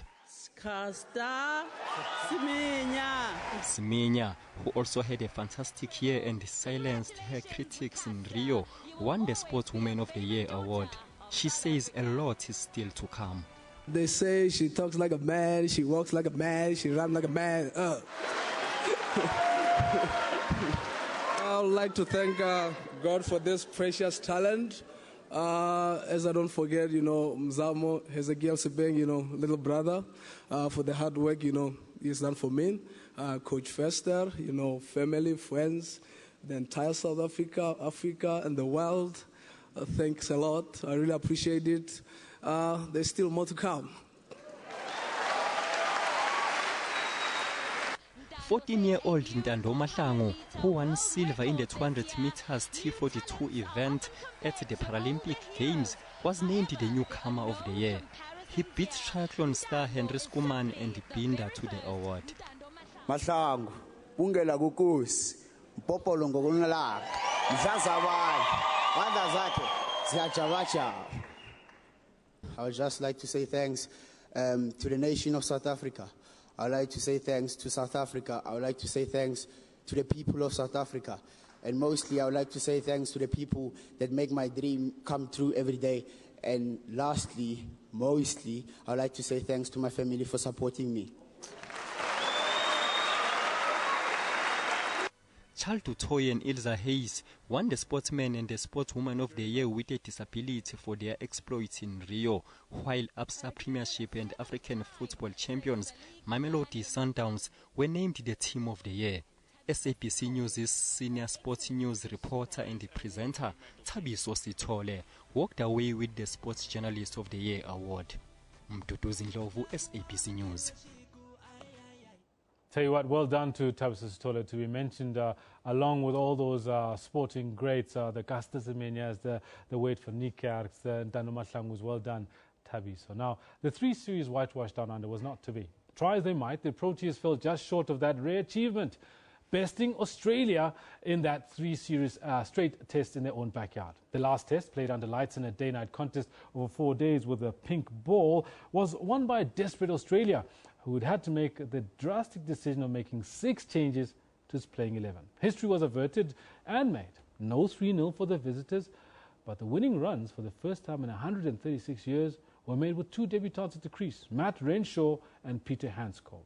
With me to dissect where exactly it fell apart for the South Africans is former Titans spin bowler and now Northwest cricketer Eden Links. Good morning and thank you very much for joining us in Newsroom. Thanks for having me, Kendall. Eden, a 7-wicket haul is nothing to sniff at. Was it a falling apart by South Africa or just an astounding achievement by Australia? Look, you know, Australians are a good side, actually a great side, especially in their own backyard. So their bounce-back ability was due. So, I mean, that 2-0 that we got, I mean, we went to Perth, we absolutely obliterated them, then went to Hobart and wiped the floor with them as well. What was that? Was that something that was totally unexpected to start with, that we'd win by the margins we did? But was it Australia falling apart, or was it the Proteas being brilliant? I just think personally the Proteas were brilliant. Look, we whitewashed them 5-0 here, and then taking that into the backyard mentally, I think it's quite tough on them. Yeah. And then we crashed them 2-1 as well. So we actually played, we were consistent, and we played really well. You talk about consistency. What made the difference in this last test? Because one thing that stood out for me was there was always the one batsman that took the Proteas by the scruff of the neck and pulled them forward, created the partnerships in both the previous 2 tests, and the bowling attack was just absolutely amazing. I think there were definitely world beaters in both tests. What happened out in Adelaide? I think personally it's a new experience for South Africa as well. The pink ball, that's new for the guys as well. So first of all, they had to go through that experience, but I'm just reading articles now as well that Faf talks about that he wants to play more with the pink ball. So I think it's a good experience they went through. So yeah. Yeah, you know, talking about that, yes, I did read that as well, about how Faf reckons playing with the pink ball, a little more experience would do the team well. I mean, it's definitely something that's here to stay. The ICC, as well as all of the cricketing federations across the world, have decided, yes, they're going to go pink ball to try and pick up the format and get more people to watch it. Where do you see South Africa getting more practice from, though? Because, I mean, there have only been 3 tests, this one being the 3rd. Look, as I say, as I read news articles, I just go on that. But obviously, Faf said that they want some more practice. Yeah. So yeah, I think in future probably we'll try it out in our franchise system, and then go forward from there. Remember that as well, that we have this situation where we had everybody was pretty much a debutant. We had Shamsi coming in for Maharaj. We had Kagiso Rabada, not as effective as he'd been in the previous tests. Was it the wicket itself? Because it seemed to flatten out a bit. But having said that, once Australians had the ball, it was doing all sorts of wicked things. Well, I guess they were due to a win, so it was quite tough on them, so they had to. But anyway, on that, Tabray Shamsi had a good debut. I mean, it's not easy coming into conditions, which is quite hard for him. So his second innings, which he bowled, was quite good. Yep. Which is his first test as well. So we had to have that in consideration as well. So from here, you can only get better. Talking about from here, AB de Villiers were expecting him to come back, hopefully for the Sri Lanka visit down here. Or what happens? What happens then? Is it AB de Villiers just walks into that role as captain, or does Faf vie him for it? Because Faf has been absolutely amazing as a captain. Man manages that entire team, and getting them to walk with swagger, bowl with swagger, bat with swagger, speak to the press with swagger, and win ODI series as well as Test series down under. What happens when AB comes back into the side? If I was the selector, I would know, but unfortunately I'm not. So, but personally, my opinion that I think AB will come back as Test captain, and then Faf will remain as the ODI skipper. And AB comes in at what position? Bats at 3, bats at the top? He'll probably bat. Depends. One day, look, he's good enough. I mean, he's an exceptional player. So I think top order, he'll probably go in at 4. All right. No, nice one. Eden, thank you very much. We're definitely going to be chatting to you a whole lot more. We've got a lot of domestic cricket on the go as well. But definitely when we have internationals, we'll be asking you to come through. And I wish you the best with your new stint at Northwest Cricket. Thank you very much for having me, Kendall. There you have it. Eden Links with Northwest Cricket chatting to us about the test down under, as well as, in fact, the series down under, and how it is that the Proteas got it right. And finally, Australia got themselves a win that they really needed to avoid a 3-0 series right. That's it from us. We'll be back tomorrow morning, 9 a.m. till 12, with the entire team here, Eben, Rene, as well as Elvis and myself, to bring you more news, more analysis, and all the topical stories of the day. You've been watching Newsroom.